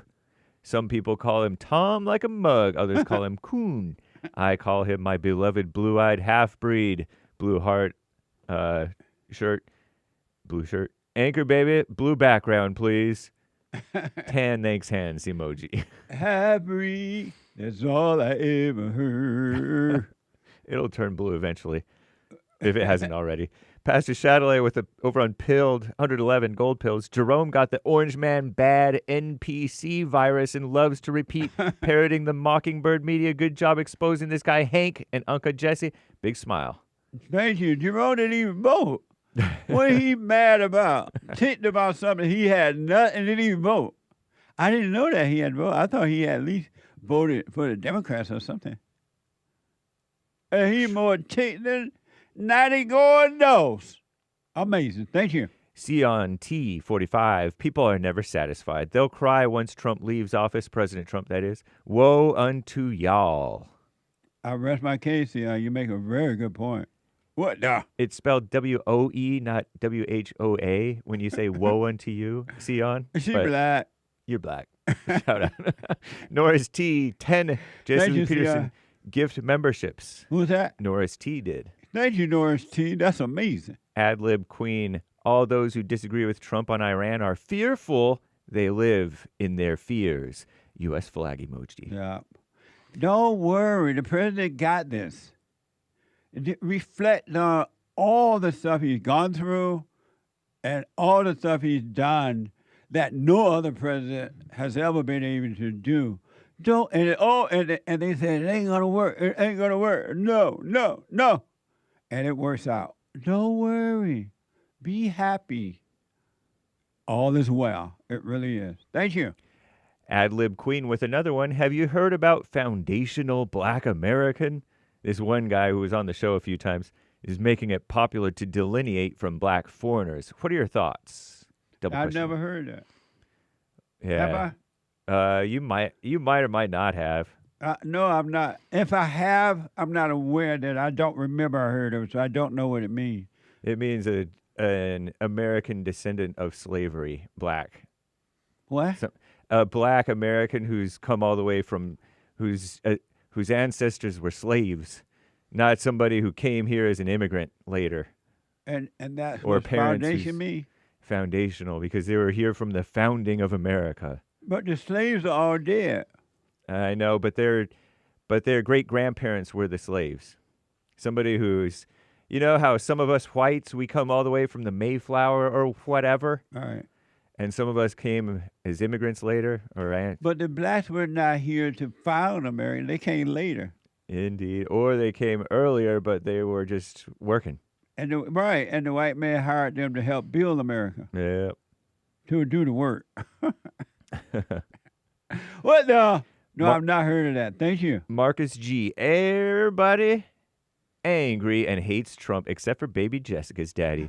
Salute. Flag 100. Everybody just like the president, the great white hope, except baby Jessica's daddy. What the? Jim in Alaska. See you at Fellowship. Crank the AC, please. Biblical question. Answer. How he want the air conditioner? Cause he from Alaska. Yeah, they're used to it being cold. I know. They wear shorts in the winter. We will, Jim. How is it that a wife? Oh, he's responding, right, to the biblical question? Yeah. How is it that a wife can make a husband sleep on the couch instead of the other way around? Because the man married his mother. Amazing. Thank you. I'll put my 2 cents in on Sunday. Thank you. Erica, these are the times that try men's souls. The summer soldier and the sunshine patriot will, in this crisis, shrink from the service of their country. But he who stands by it now deserves the love and thanks of man and woman, that the harder the conflict, the more glorious the triumph. Thomas Paine, quote. Amazing. Repeat that. Repeat it? That quote. These are the times that try men's souls. The summer soldier and the sunshine patriot will, in this crisis, shrink from the service of their country. But he who stands by it now deserves the love and thanks of man and woman, that the harder the conflict, the more glorious the triumph. Amazing. Thank you. Thank Nice. you kindly. Yeah. Couple more on YouTube. Allyson C. President Trump is protecting parents' rights. I think that's why he said that. The alternative would be bad. Thanks, Jesse. But thank you, because the president, if he whatever way he said it, like, if the parents okay that, that's on the parents. They're responsible for their children. I'm not, and no one else is. No one else has a right to just have their children, the parents' children, do that without the parents saying okay to it or no. So the parents are responsible for their children. No one else is. Amazing. Thank you. Cavicium, will you ship to Estonia the books and merch? And if not sure yet, where can I get updates for that? Contacting the Bond through the Bond website, maybe front desk at bondinfo.org or bond@bondinfo.org. Yeah, bond@bondinfo.org. And they'll be able to inform you of, I'm pretty sure, well, I don't know about Estonia. Yeah, there were certain countries that had high fraud, and so we just cut off shipping there. But their contact through rebuildingtheman.com/contact, bond@bondinfo.org. Thank you very much. Amazing. Thank you. And thank you, guys. I do believe that's all for now. Amazing. Oh, Marky Mark said, Marky M, not Mark. Marky M, sorry, Marky, says church was amazing on Cash App. It really was. Thank you, Mark. It really, really was. At the end of the meal, I'm like, Lord, y'all made me earn my living today. Indeed. It was so, and the assignment that I gave for a week assignment is don't think about you at all for 1 week. Go a whole week without thinking about you. It would be amazing. That's the assignment. Amazing. And thank you, guys. I do believe that's all for now. Thank you. Amazing. Oh, someone just came in. Jesse, my relative, was on 1620 Mayflower.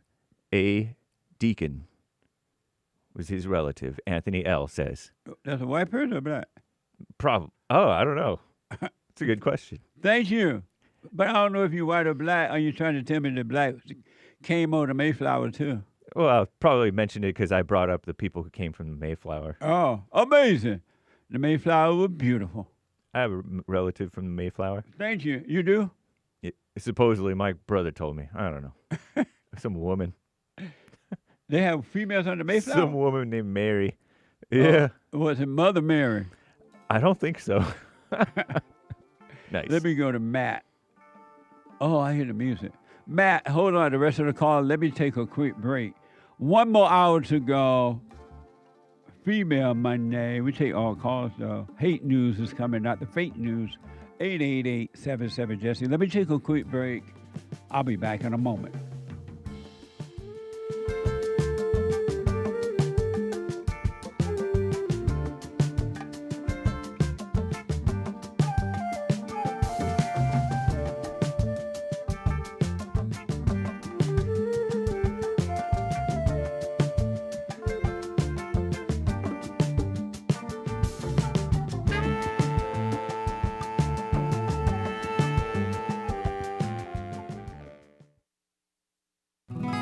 I'm 32 years old now, and I've been clinically depressed since I was 17 years old, and ever since I started listening to you a couple of months ago, bro, I don't even need to hear the word depression. I don't even care about that because that's not anything that I identify with anymore. Nice. I'm 100% cured. I'm 100% better because I've been listening to the Jesse Lee Peterson show, and I can't even begin to tell you how much I appreciate you, and I just can't even begin to tell you how much I really appreciate the things that you're doing for young men. Young men need to hear this, and young men need to know this message that you're delivering because it's important. It's vital to their lives, Jesse. I just wanted to let you know that, man. That's amazing. I mean, you made my day, man. When I hear one soul has returned to the Father, it's like 1,000. It's better than silver and gold. So God bless you, man.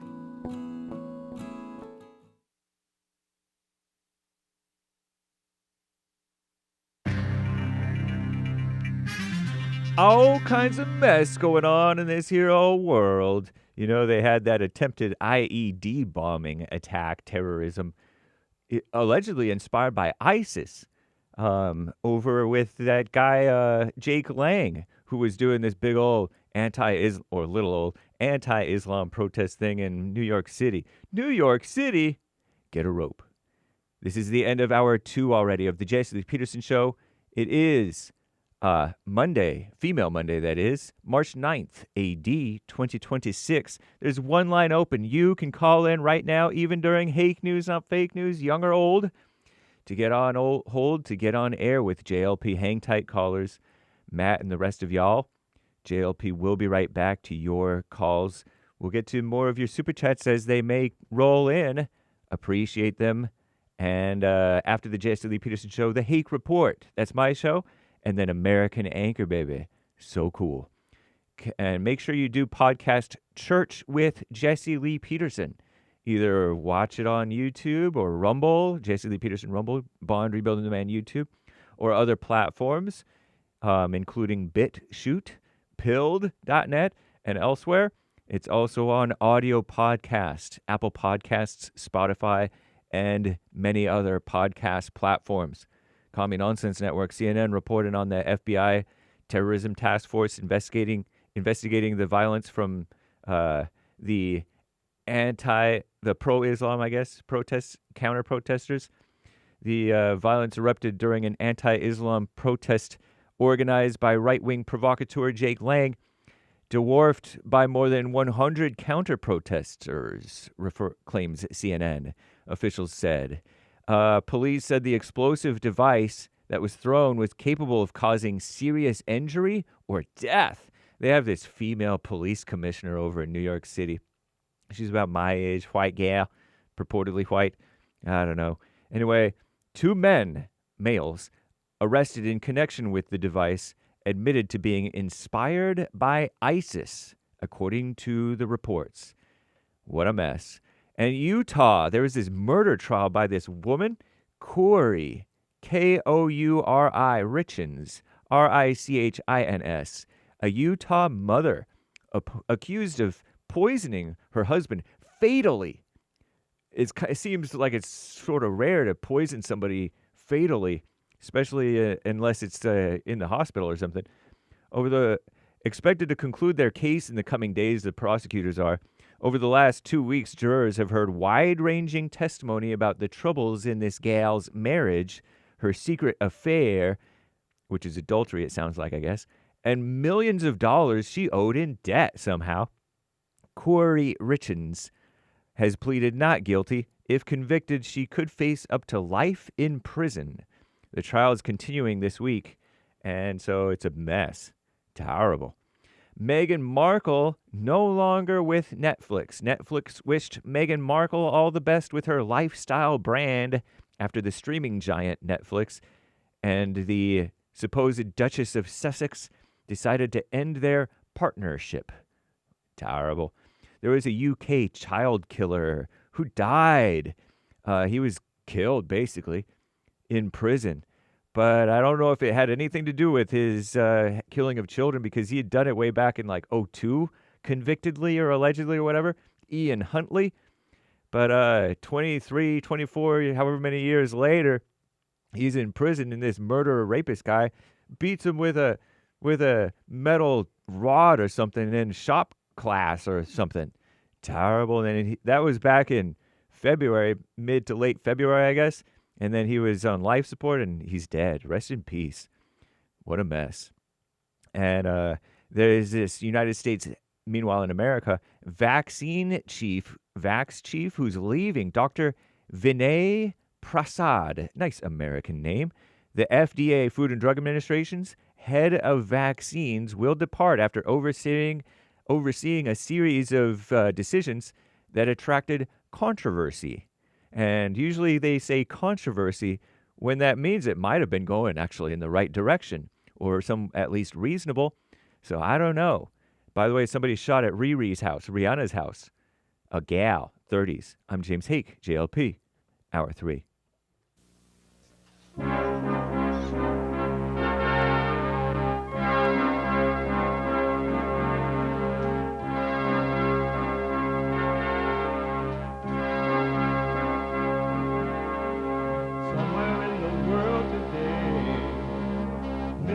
to stand up strong, face the truth about themselves, to understand what went wrong. I know we can find a way. I know we can find a way. I know we can find a way to stand up, stand up, stand up.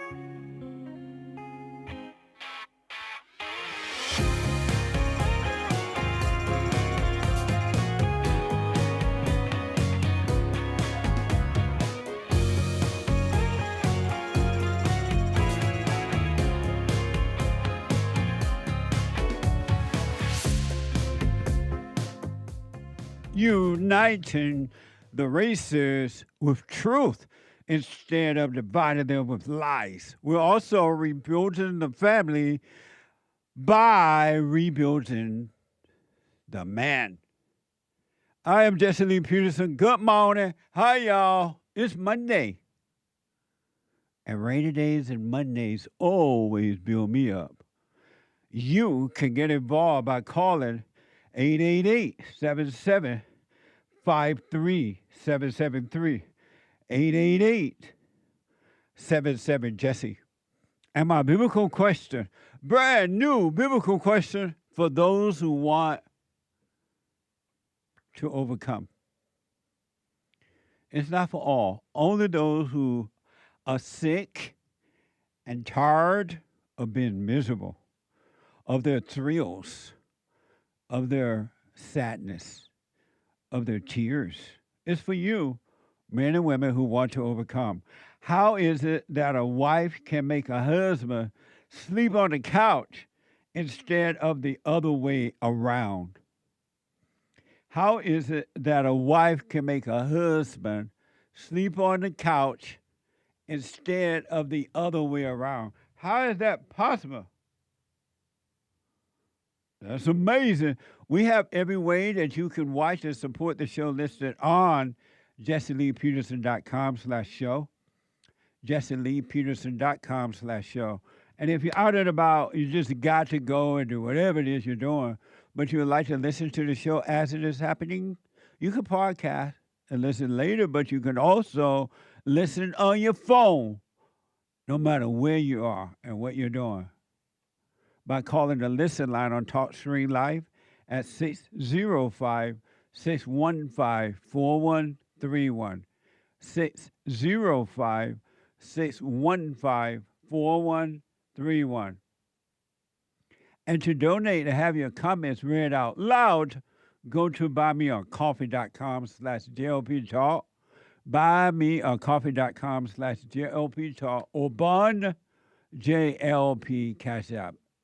Bond JLP Cash App is Monday, the third hour of the show on Monday. And every Monday is Female Monday.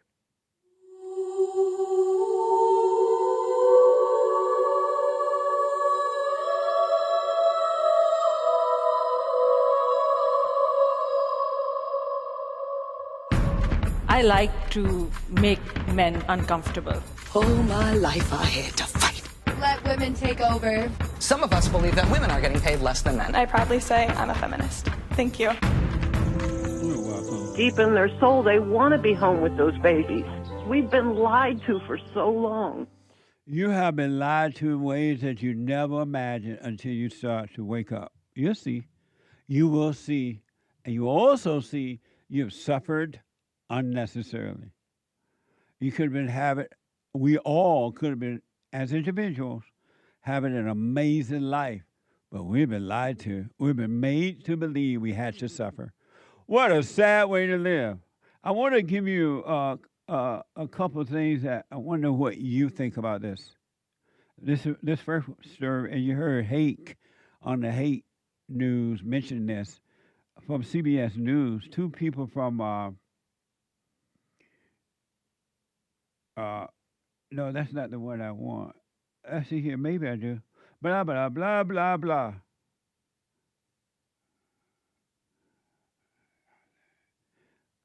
This is from CBS News. There was a demonstration at the mansion outside the mansion of the Mandami out there in New York. CBS News, two people from Pennsylvania were arrested outside of Gracie Mansion, which is the home of the mayor there, Mandami, and his wife. On Saturday afternoon, after a suspicious device was ignited, ABC is reported from ABC 6 Philadelphia. The incident occurred during a confrontation between an anti-Islamic demonstration led by far-right influencer Jake Lang and a group of counter-protesters. Watch this from CBS Evening News. New York City Mayor Zohran Mamdani, who is Muslim, was inside Gracie Mansion when a small anti-Islam protest took place here yesterday afternoon. A larger counter-protest then showed up, and police say two men who were part of that group brought those homemade devices. Stay in New York. This is the moment a homemade bomb was ignited outside the New York City mayor's residence Saturday afternoon. He threw a bomb? Did he throw a bomb, bro? NYPD Commissioner Jessica Tisch says the device did not explode, but that it could have caused serious injury or death. Based on preliminary examination and X-ray imaging, the devices, which were a bit smaller than a football, appear to be a jar wrapped in black tape, importantly, with nuts, bolts, and screws, along with a hobby fuse that could be lit. The man seen throwing it, 18-year-old Amir Balat and his 19-year-old friend Ibrahim Kayumi, both from Pennsylvania, were arrested. Authorities say they were part of a group of nearly 125 people counter-protesting a much smaller anti-Islam demonstration led by Jake Lang. The violent left! Calm down! A pardoned U.S. Capitol insurrectionist who has frequently sought out political confrontations in the months after President Trump gave him clemency. Amazing. So the Muslim guy was accused of throwing a bomb. What appeared to be one, seemed to be one, in the United States of America. Isn't that amazing? Did you ever imagine that one day something like this would be happening in my country? I remember reporting on this, but it was happening in other countries. I never once thought that Americans would have to deal with something like this. If ever we needed you, Lord, we need you now. Come by here, Lord, come by here. In a statement, Mandami said Jake Lang's protest was rooted in bigotry and racism. CBS Evening News. In a statement, Mayor Zohran Mamdani is saying, quote, yesterday, white supremacist Jake Lang organized a protest outside Gracie Mansion rooted in bigotry and racism. Adding, quote, what followed was even more disturbing. Violence at a protest is never acceptable. And police also say they found a third device in a vehicle just down the street from here. The FBI now investigating this as terrorism. And Jerika sources telling CBS News authorities are also now working to determine if either of those two men were inspired by ISIS. In the United States, my country is gone. I told you it wasn't coming back. Devils are fighting devils, and it's going to get worse. You can bank on it. It's bad now, but it's only going to get worse. Can you imagine the United States of America, a Christian nation, has a Muslim as mayor in New York City. Who would have thought? Why are you letting the country, just handing it over to the enemy? Without just handing the country over to the enemy. This is what's happening in the European country because they've given it over to the Muslims and other foreigners. And look what they're dealing with it. Now America is dealing with it. There's nowhere else to go unless Elon Musk can figure out a way to build land on the moon, build houses so that we can leave here and go up there. It's over. White Americans, you are not allowed to have your own country. Everybody else does, but you are not allowed to have your own country, a white country. Isn't that amazing? And you give in to it. You say okay to it. What? Did you hear that this gal, according to the story, I don't know how true it is or not, but this gal had a baby in the toilet, and apparently she let the newborn baby die, and she went on and performed at a theater play, in a theater play. This guy had the baby sitting on the toilet, and according to the report, put it in a trash can and buried it. KPTV, a 20-year-old college student in Florida is accused of giving birth at home on a toilet and letting her newborn baby die. Watch this from KPTV. It baffles me, to be completely honest. Sometimes you can't explain everything. Flagler County Sheriff's deputies responded to Florida Park Drive in Palm Coast for a welfare check on 20-year-old Ann Mae DiMaggillo Friday. Deputies received a 911 call from a person who said DiMaggillo had sent a message on social media that she had a baby. The caller informed operators that a 20-year-old Ann Mae DiMaggillo had sent messages to the caller stating that she had secretly been pregnant and unexpectedly gave birth at home. The messages indicated that DiMaggillo's baby was born alive and crying, but that DiMaggillo had done something to the infant.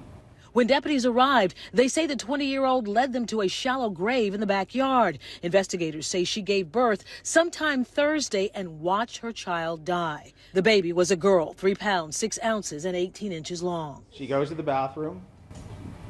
She thought she just had cramps, pains, and then she goes into labor and delivers a child.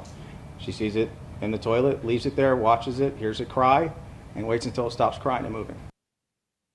Yeah, he sounds like he about to cry. Is he about to cry? What? I cried over you. What a fool I've been.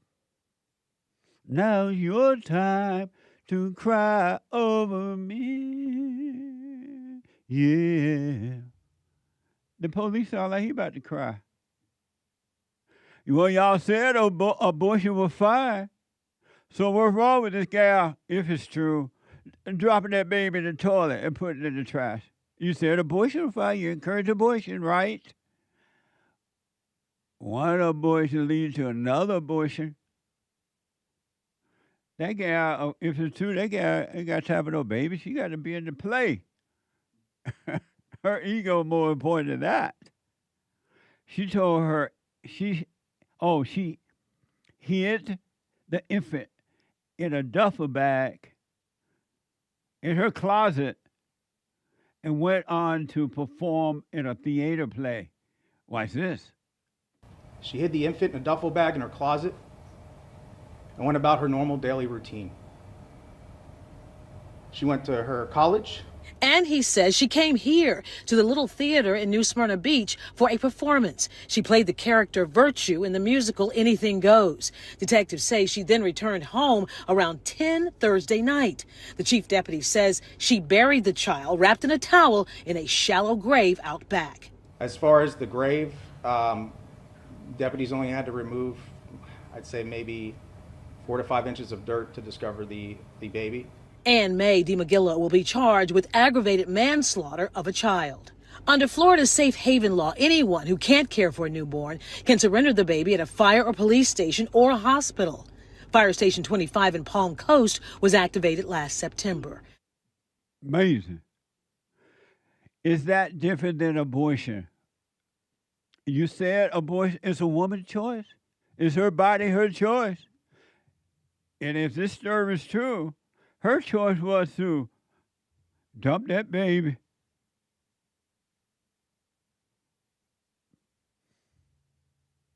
That's what happens when you say you can kill the baby, the man's baby in the womb. It comes to this kind of stuff. This girl had time for be having no babies. She had to go be at the play. Party over here. What a mess, huh? Human beings are evil. Human nature has no love. There's no love in it. Anyone that has any one little iota of resentment, I don't know if Jake had it or not, but anyone that does is evil. One last quick story.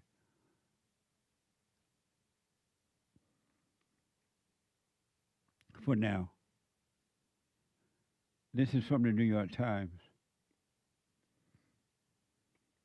On February 10th, a professor at Hunter College made what they call an offensive remarks during a meeting she was attending virtually. And this is what she's been accused of saying. They are too dumb to know they're in a bad school. They are too dumb to know they're in a bad school. Dr. Friedman said, according to a recording of the meeting. Watch this from NBC News. A New York City college professor has been placed on leave after a hot mic moment during a public school meeting. An 8th grader discussing a possible school closure interrupted. They're too dumb to know they're in a bad school. I mean, apparently Martin Luther King said it. Like, if you train a black person well enough, they'll know to use the back. You don't have to tell them anymore. They just Allyson Friedman, what you're saying is absolutely hearable here. You've got to stop. After that, shocked faces and about 10 seconds of silence. A moment that has Hunter College buzzing. You could tell by their facial expression they were all stunned, and I was like shocked too. It felt so wrong. It is wrong. Allyson Friedman is a 10-year biology associate professor here, and now her employer is reviewing what happened, explaining that she was on a call as a parent private citizen, the school issuing a statement describing her comments as abhorrent, adding, "We stand firm in our enduring commitment to sustain an inclusive educational environment that is free of discrimination of any kind, in which people of all identities will feel welcome and can thrive." What the? If she's white, it's over for her. Amazing. In a statement, the woman says she was talking to her child about systemic racism. Watch this. Friedman has not returned our request for comment, but she tells the online newspaper, the West Side Rag, in a statement that she was talking to her child. "I was trying to explain the concept of systemic racism by referencing a historical example." Due to an inadvertent unmute, part of that conversation was captured. My remarks were not directed at the student speaker, and they do not reflect my beliefs or values. Regardless of context, my words were wrong and caused real harm. I take full responsibility for their impact, and I am deeply sorry. The fallout from the February 10th New York City Community Education Council call has Mayor Mandami weighing in. I think it is indicative of the exact kind of language that makes students feel as if they don't belong within our public school system. Back on campus, we met a student who watched the full video. If you listen to the video, she's clearly asking it as a rhetorical question. You can hear the intonation that this isn't something she's stating like she believes in it. Blown out of proportion? I think it is. I think it was really unlucky that she got cut off at like just the right moment on the microphone where it would sound like she was stating that she believed these things. Amazing. What do y'all think about that? Was this woman white? This teacher? No one's sure. Amazing, huh? If she's white lady, it's over for you in your own country. You are not allowed to speak your mind. You're white.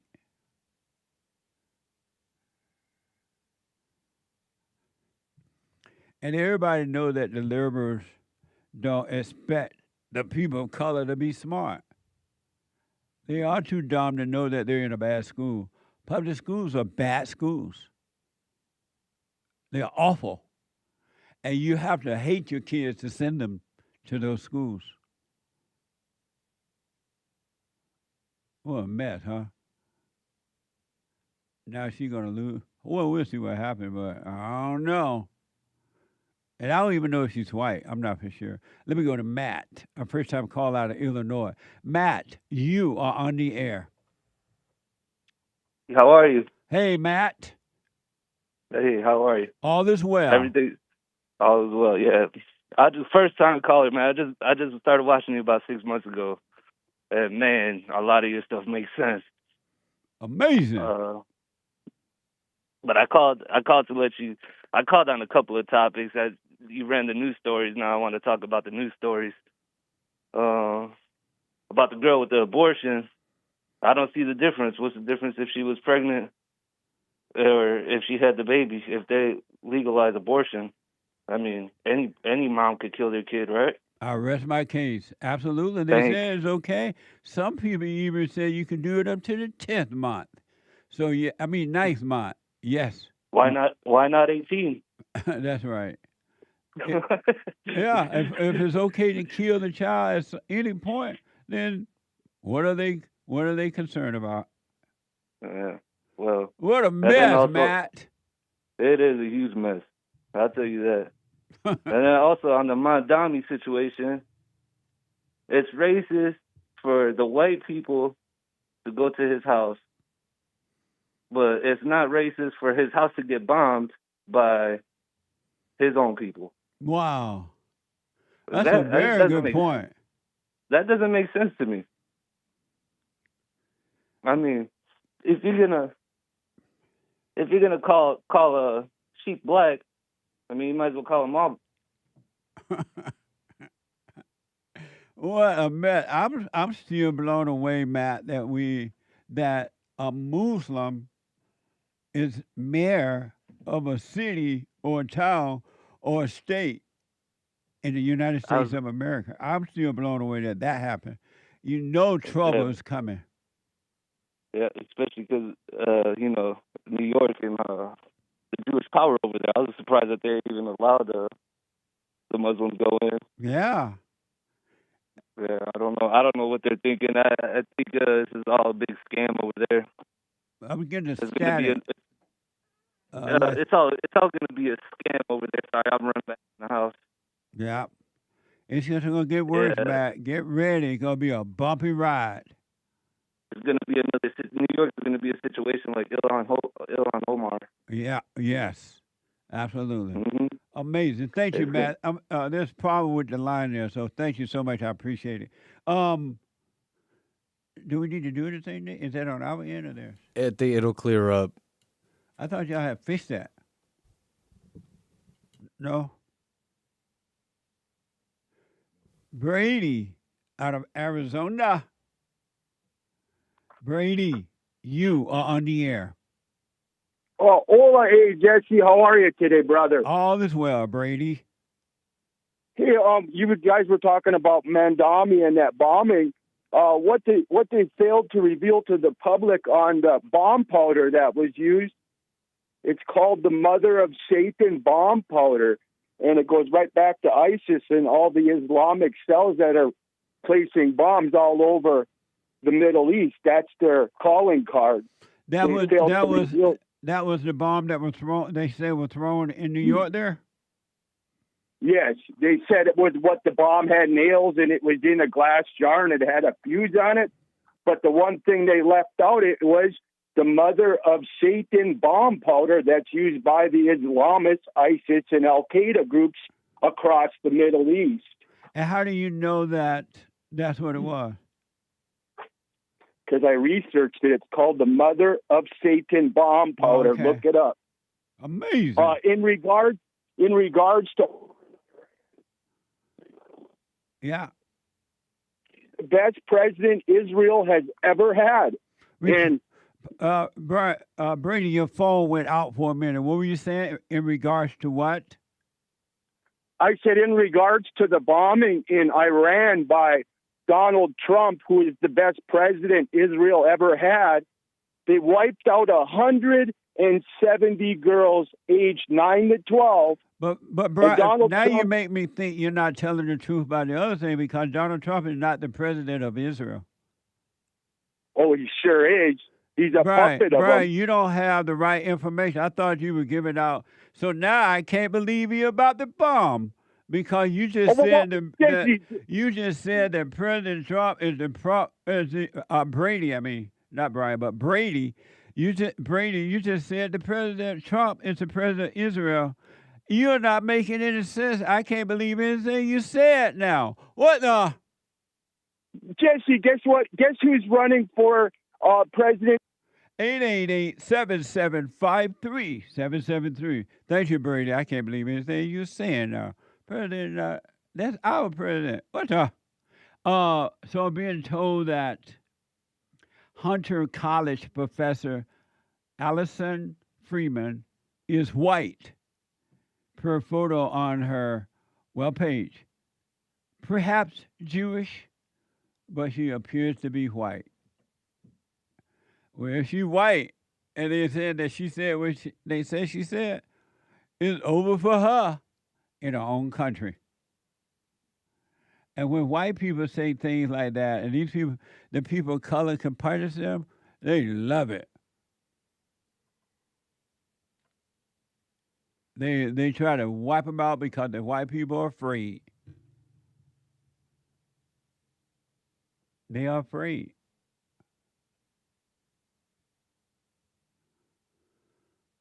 Let me go to Brian out of North Carolina. Brian, you are on the air. Hey, Jesse, how are you, man? All is well, Brian. Amazing. Right on. It's good to hear from you. You too, I buddy. just wanted to call and answer. Thank you, sir. I just wanted to call and answer the biblical question. How is it that a wife can make her husband sleep on the couch instead of the other way around? Because most men, when they get married, the wife is daddy. And when daddy tell you did something wrong, you got to go to the doghouse. Amazing. Oh, man, that's I funny. just want to say that silly, Jesse. It's just funny. Amazing.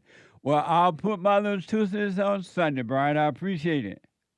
Yes, sir. I wish you well. All right, buddy. Bye-bye. Amazing. Thank you. Let me go to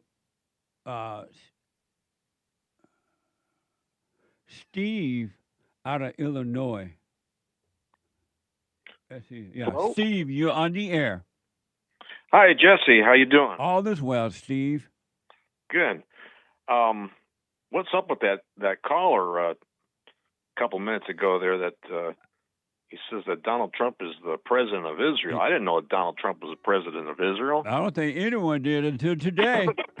What? How come these guys call a show and then they start to say something and I want to listen to them and then they say something silly like that, and then I don't want to listen to them anymore. Yeah, I've been trying to listen to them too, but they go off the deep end, and I'm like, Yeah. what the? You can't believe anything they're saying. Right. Steve, hold on. Let me take a quick break. Okay. I got to take a quick break. The Treasure Chest is now open on D-Live and Stretch Off on Pulse.net. Back in a moment.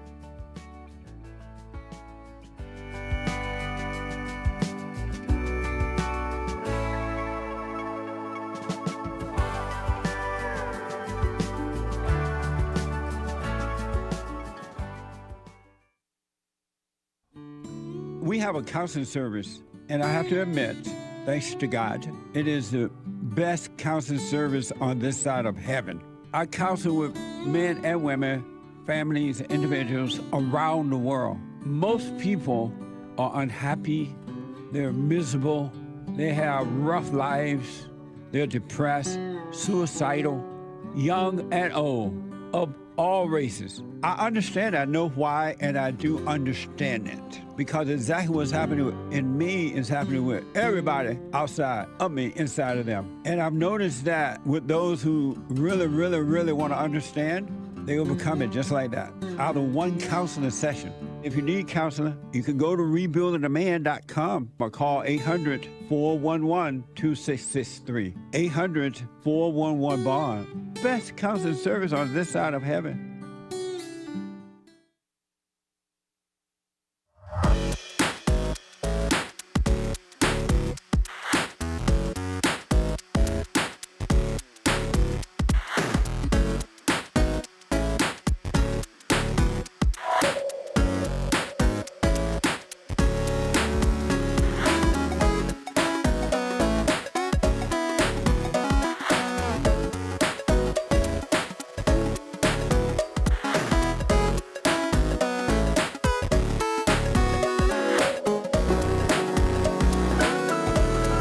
Okay, welcome back. The Hake Report is coming up at 9 a.m., the top of this hour.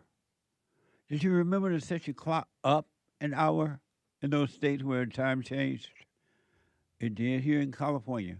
The Hake Report is coming up at 9 a.m. Pacific time from 9 to 11. And after the Hake Report, the American Anchor Baby. The American Anchor Baby from 11 to 1. Check out Puncher TV. We have a brand new episode on Puncher TV. You can podcast, PUNCHIE.TV. Check it out. Thank you for your support. Don't forget to like these videos. Like the videos. All right, I do appreciate it. Let me go quickly back to Steve out in Illinois. Hey, Steve. Yeah, hey, Jesse. Go ahead. Yeah, I was originally calling about, you were talking about the Israeli soldiers. I missed a lot of that because I tuned right into the show really fast and something flashed to me. I had an idea. But, like, are those male and female soldiers that are trying to kill themselves? I wonder were they females. According to the report, I don't see where it says if they don't have that information if it's male or female. But I wondered the same thing, Steve. Yeah.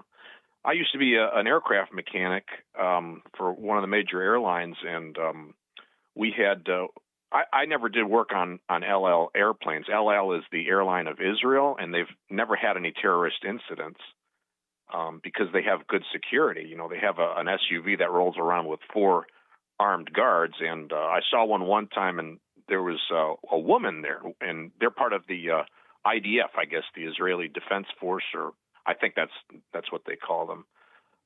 But one of them was a young woman. And I said, I want to go over there and hit on her because she's gorgeous, you know. You can't hit on the soldiers, man. Yeah, she got a big gun over her shoulder, and I said, I want to get my head blown off if I say the wrong thing. I better not go hit on her. Oh, God. But, well, so what I called about was, you know, these soldiers, they're committing suicide. It's no wonder because, you know, when you go off to war, you're asked to do some things that are pretty heavy, you know, and do they end up killing a kid in their anger? If you're running around with a lot of anger and upset, yeah, you're not going to listen to, you know, the word, the unspoken word that's coming to you from God. You're not going to listen to the moment and understand the right thing to do. Yeah, you're going to go with anger, or you're going to be paralyzed by confusion. So. There was a movie that it called to mind that there's a quote in there, and I'm not gonna get it just right, but it's a military movie. Derek asked me not to say the title of the movie, okay. So I'm trying to talk around it. But in the movie, this character goes off and into the deep into the jungle, and he has to hunt down another soldier that's gone astray and become like this leader of these people deep in the jungle. I think it's during Vietnam. It's a military movie, you say? It's a military movie. It's an older from about the 70s. What's the name of it? Apocalypse Now. Oh yeah, I've heard that one. Yeah. It's pretty old. I think it's 70s. Yeah. But at the end of it, like That's an old classic. Oh yeah. I don't watch it very often, but like it's got Marlon Brando, and in the end, when he finally catches up to you got to wait like 2 hours before you even see Marlon Brando. And when he finally catches up to Marlon Brando's character, he has this conversation. It's a really amazing conversation, and Brando tells him that the story about like why he kind of went over the edge, and that's because he saw like a bunch of kids in a village had their arms chopped off. He said the NVA Army came and they chopped off the arms of the kids because they vaccinated. The U.S. Army vaccinated the kids, and as a retaliation, the NVA soldiers came and they chopped off the vaccinated arms of the kids, and they put them all in a pile, you know. Amazing. And he said that, yeah, and he said, I wondered, you know, within myself, I wondered how could these people who have their own, you know, wives and children that they go home, and how can they coldly just come up and just chop the arms off of these children and then go home peacefully to their families? They all have families. They're all human beings. But how did they do that dispassionately, you know? Yeah. And he said it was judgment. He says the fault was judgment because he wanted to tear some, he said, I wanted to tear my teeth out. You know, he said, I was so angry. I was so upset at these guys that I could tear my own teeth out, you know, at the injustice of what they did to these young children. But he realized that it was his own judgment. He says it's judgment. It's judgment that makes you fall down. So he realized that these guys, they had no judgment. They dispassionately, they went into their job. They had no anger. They had no judgment. And they could do these monstrous things and cause the enemy, which is the U.S. Army, they caused this guy, you know, Marlon Brando's character, they caused him such an upset inside that they paralyzed him, that he wasn't able to do his job. Amazing. And when the soldier can't do his job and he's angry and he's upset, he's going to be very quickly overwhelmed. So I can imagine these IDF soldiers wanting to kill themselves because they've done things that's haunting them. You know, they've had to kill people. Yeah. And the killing of another person is a very serious thing. Amazing. And it haunts. I counsel with a lot of military men and women now. I'll bet. And what I realized is that before they go into the military, they are already angry. They have already been traumatized.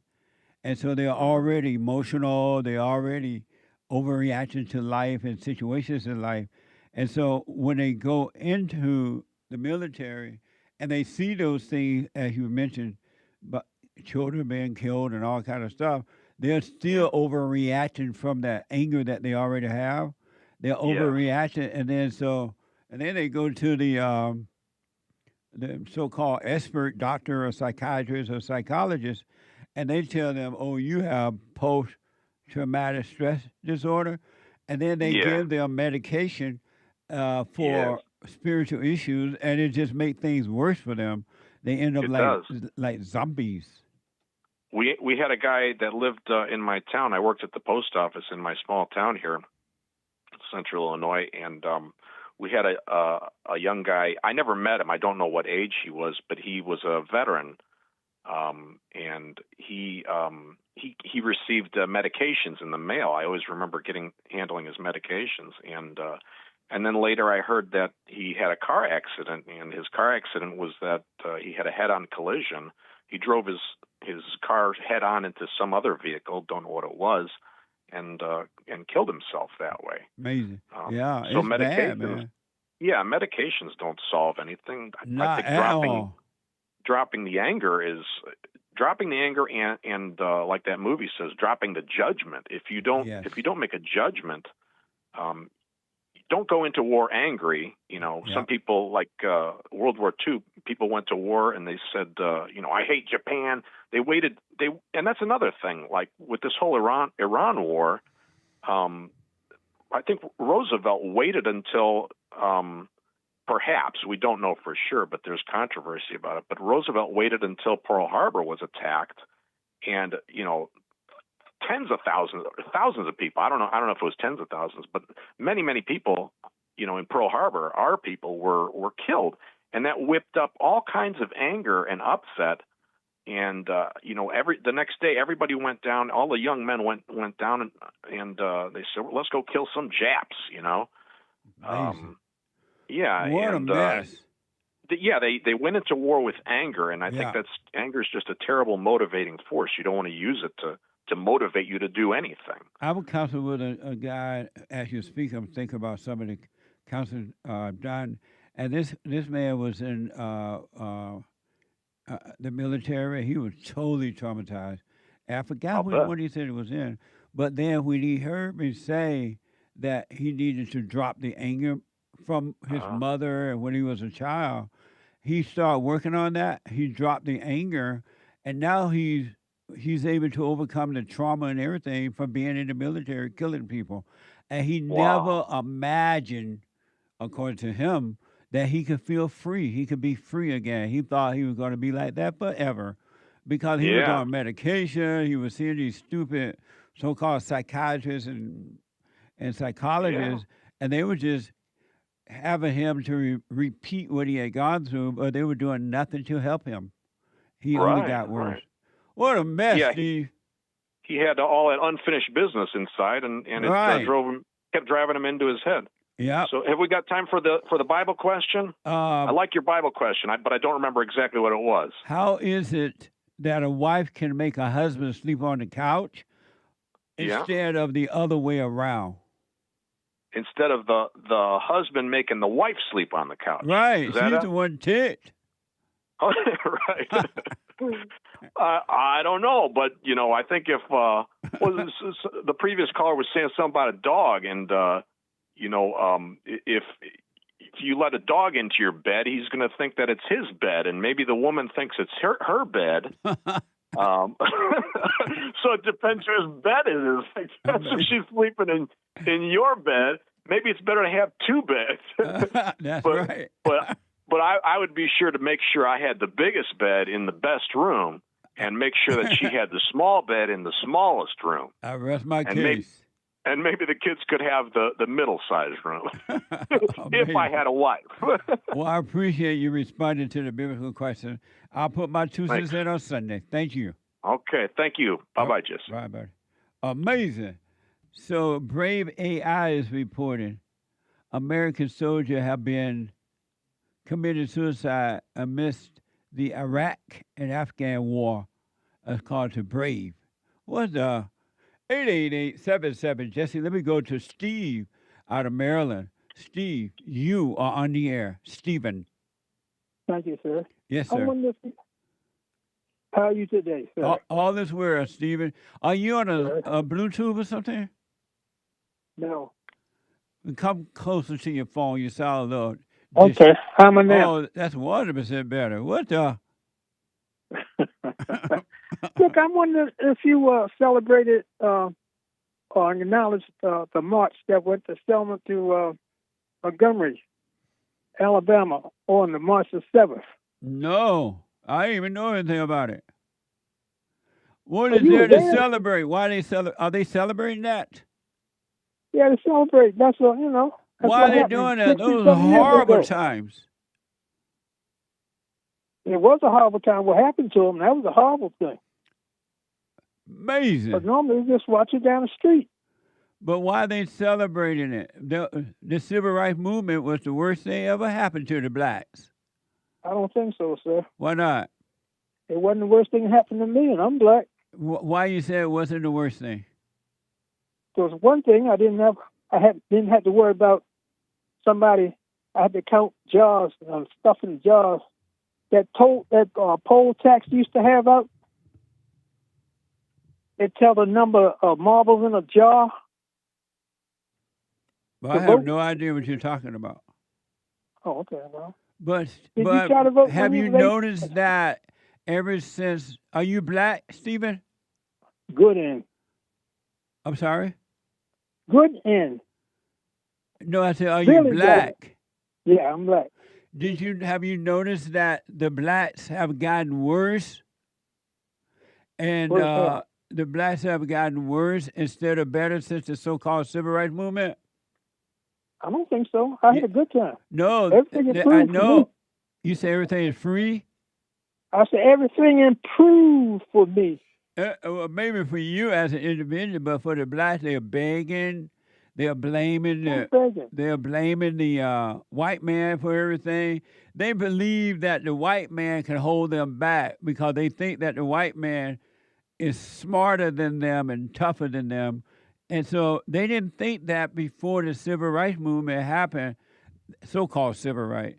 And but they got worse, Stephen. They can't make it. I don't know. They want affirmative action. They want welfare. They want everything free. The white woman. They want everything free. I don't want everything free. They want DEI. Why you saying they? You saying they? The blacks. Aren't you black? Well, aren't you black? But I don't think no one can hold me down because I. So why do you think the blacks did?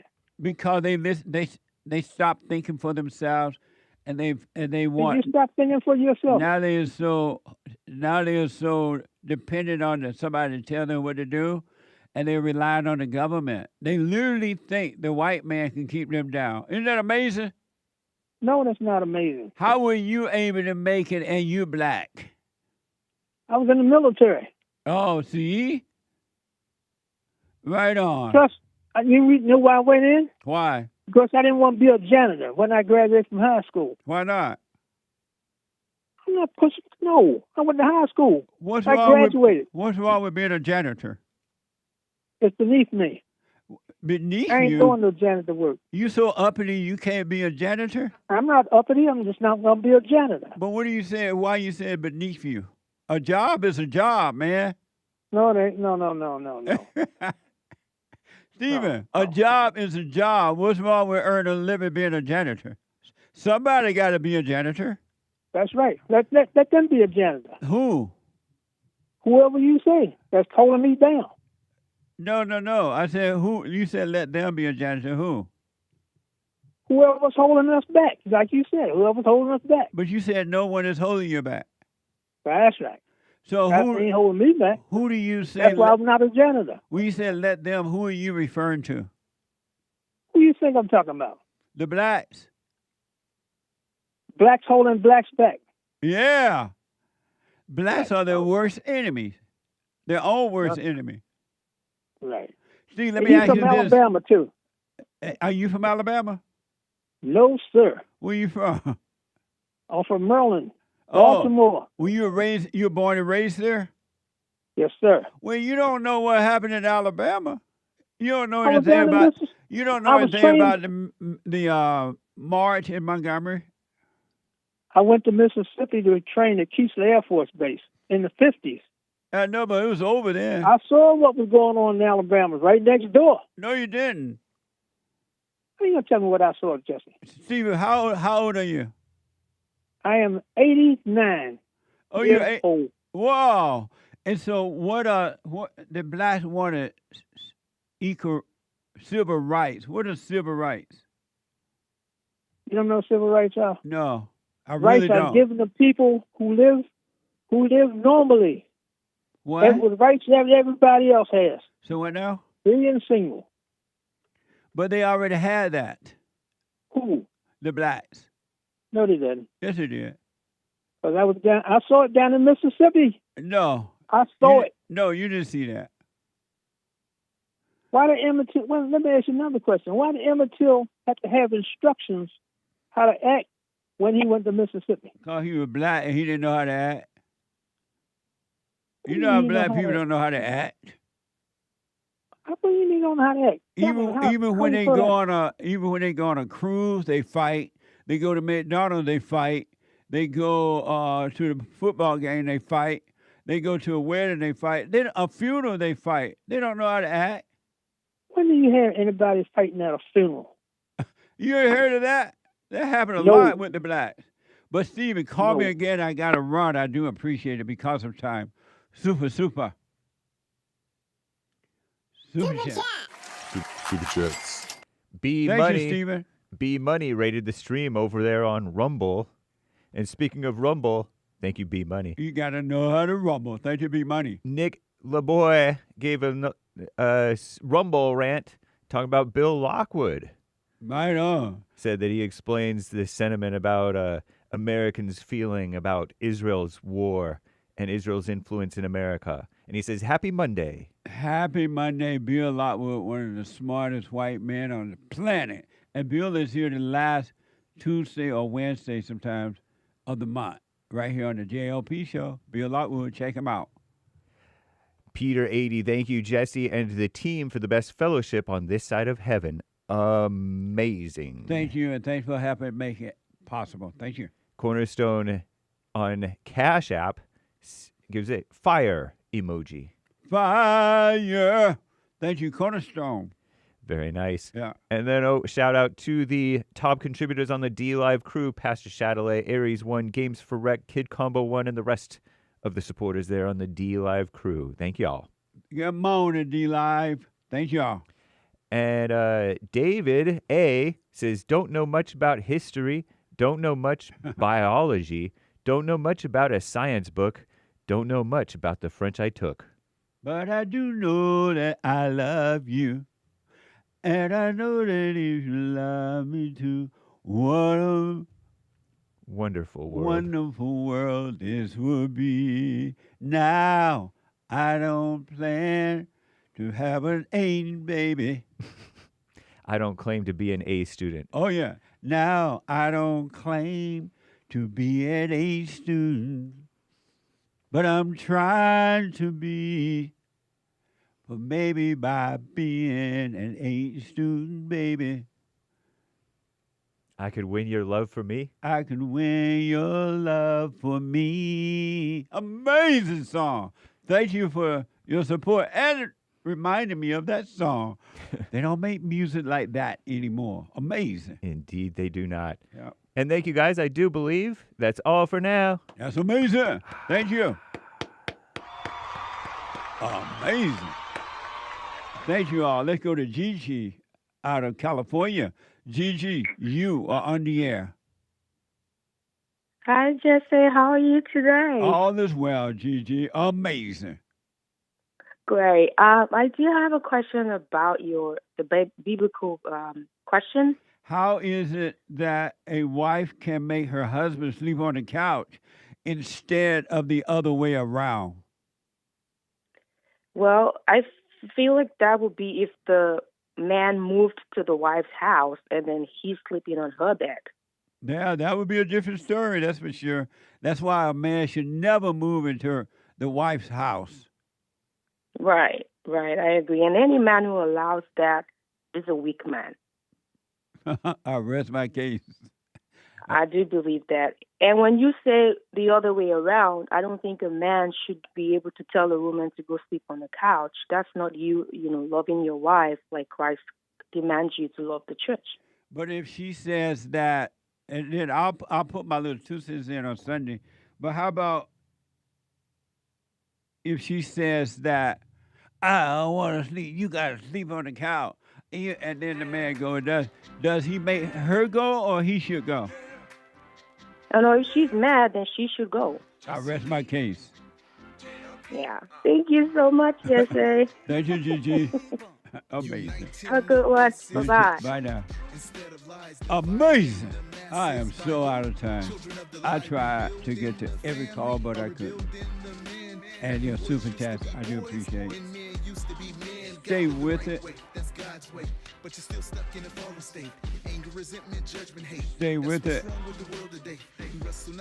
Stay with it. Do the silent prayer. Be still and know God. Keep your mind where your body is at all times. And this whole week, don't think about you. And see what happens. Do not think about you for a week. That's going to be interesting. You got to work on yourself if you want to be free, and you can. Rick out of Hampton, Virginia. Mike out of Alaska. And the other callers, I got to go. Hake is coming now. The Hake, H-A-K-E report. And after that, the American Anchor Baby. Stay with it, folks, because it's going to get worse out there. Outside of you, it's going to get worse. Human nature is evil. Take care. Faith in the unseen while we stand up and get back to the way we were designed to be.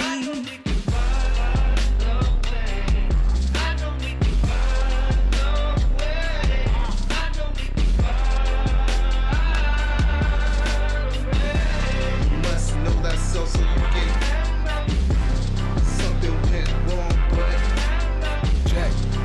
I had to get on the track one time. Joel Friday here. Check. Look, stand up. We got fighting to do. We gotta show 'em who boss. He put a Viking in you. He put that lightning in you, igniting the truth. But you beg and blame and lie and hate and never wanna stand for the truth. So what you planning to do? You understand in the lose. You better go talk to your mama, better stop with the drama, better drop all the trauma. Boy, you better stand up, man up. Put your hand up and hut. Cause if we don't, then we lose, and then we gotta hear the fake news. Whoa.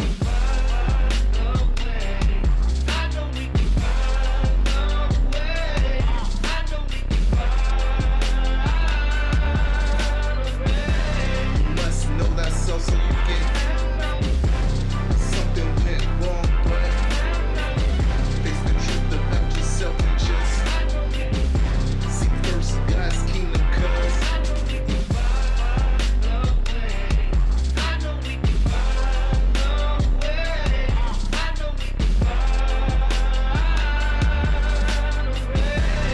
must know that so you get something went wrong, but face the truth about yourself and just seek first God's kingdom, cause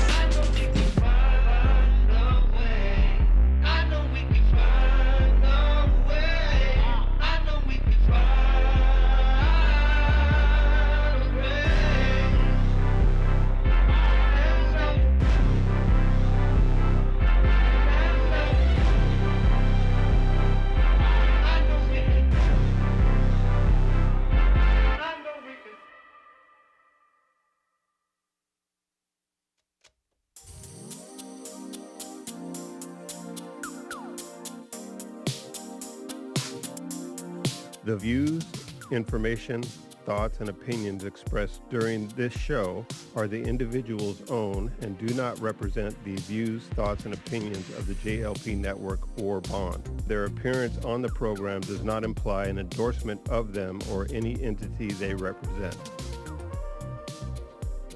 The material and information presented here is for general information purposes only. The JLP Network and Bond name and all forms and abbreviations are the property of its owner, and its use does not imply endorsement of or opposition to any specific organization, product, or service.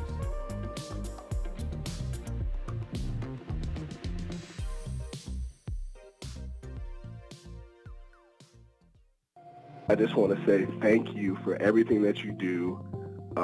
You've absolutely changed my life for the positive, and I just want to thank you. I was 29-year-old beta, living at home with my mom, and just was living in fear and in doubt, and I couldn't hold down a job. And then I found you, and I started listening, and I started just being more at peace.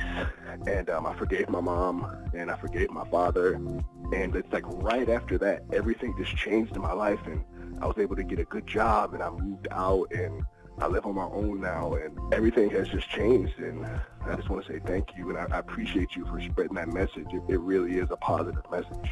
Amazing. That's good, man. I want people to know God loves us in ways that there are no words to express, because you have nothing to compare it to, right? Stay with the silent prayer. You haven't seen anything yet. It gets better.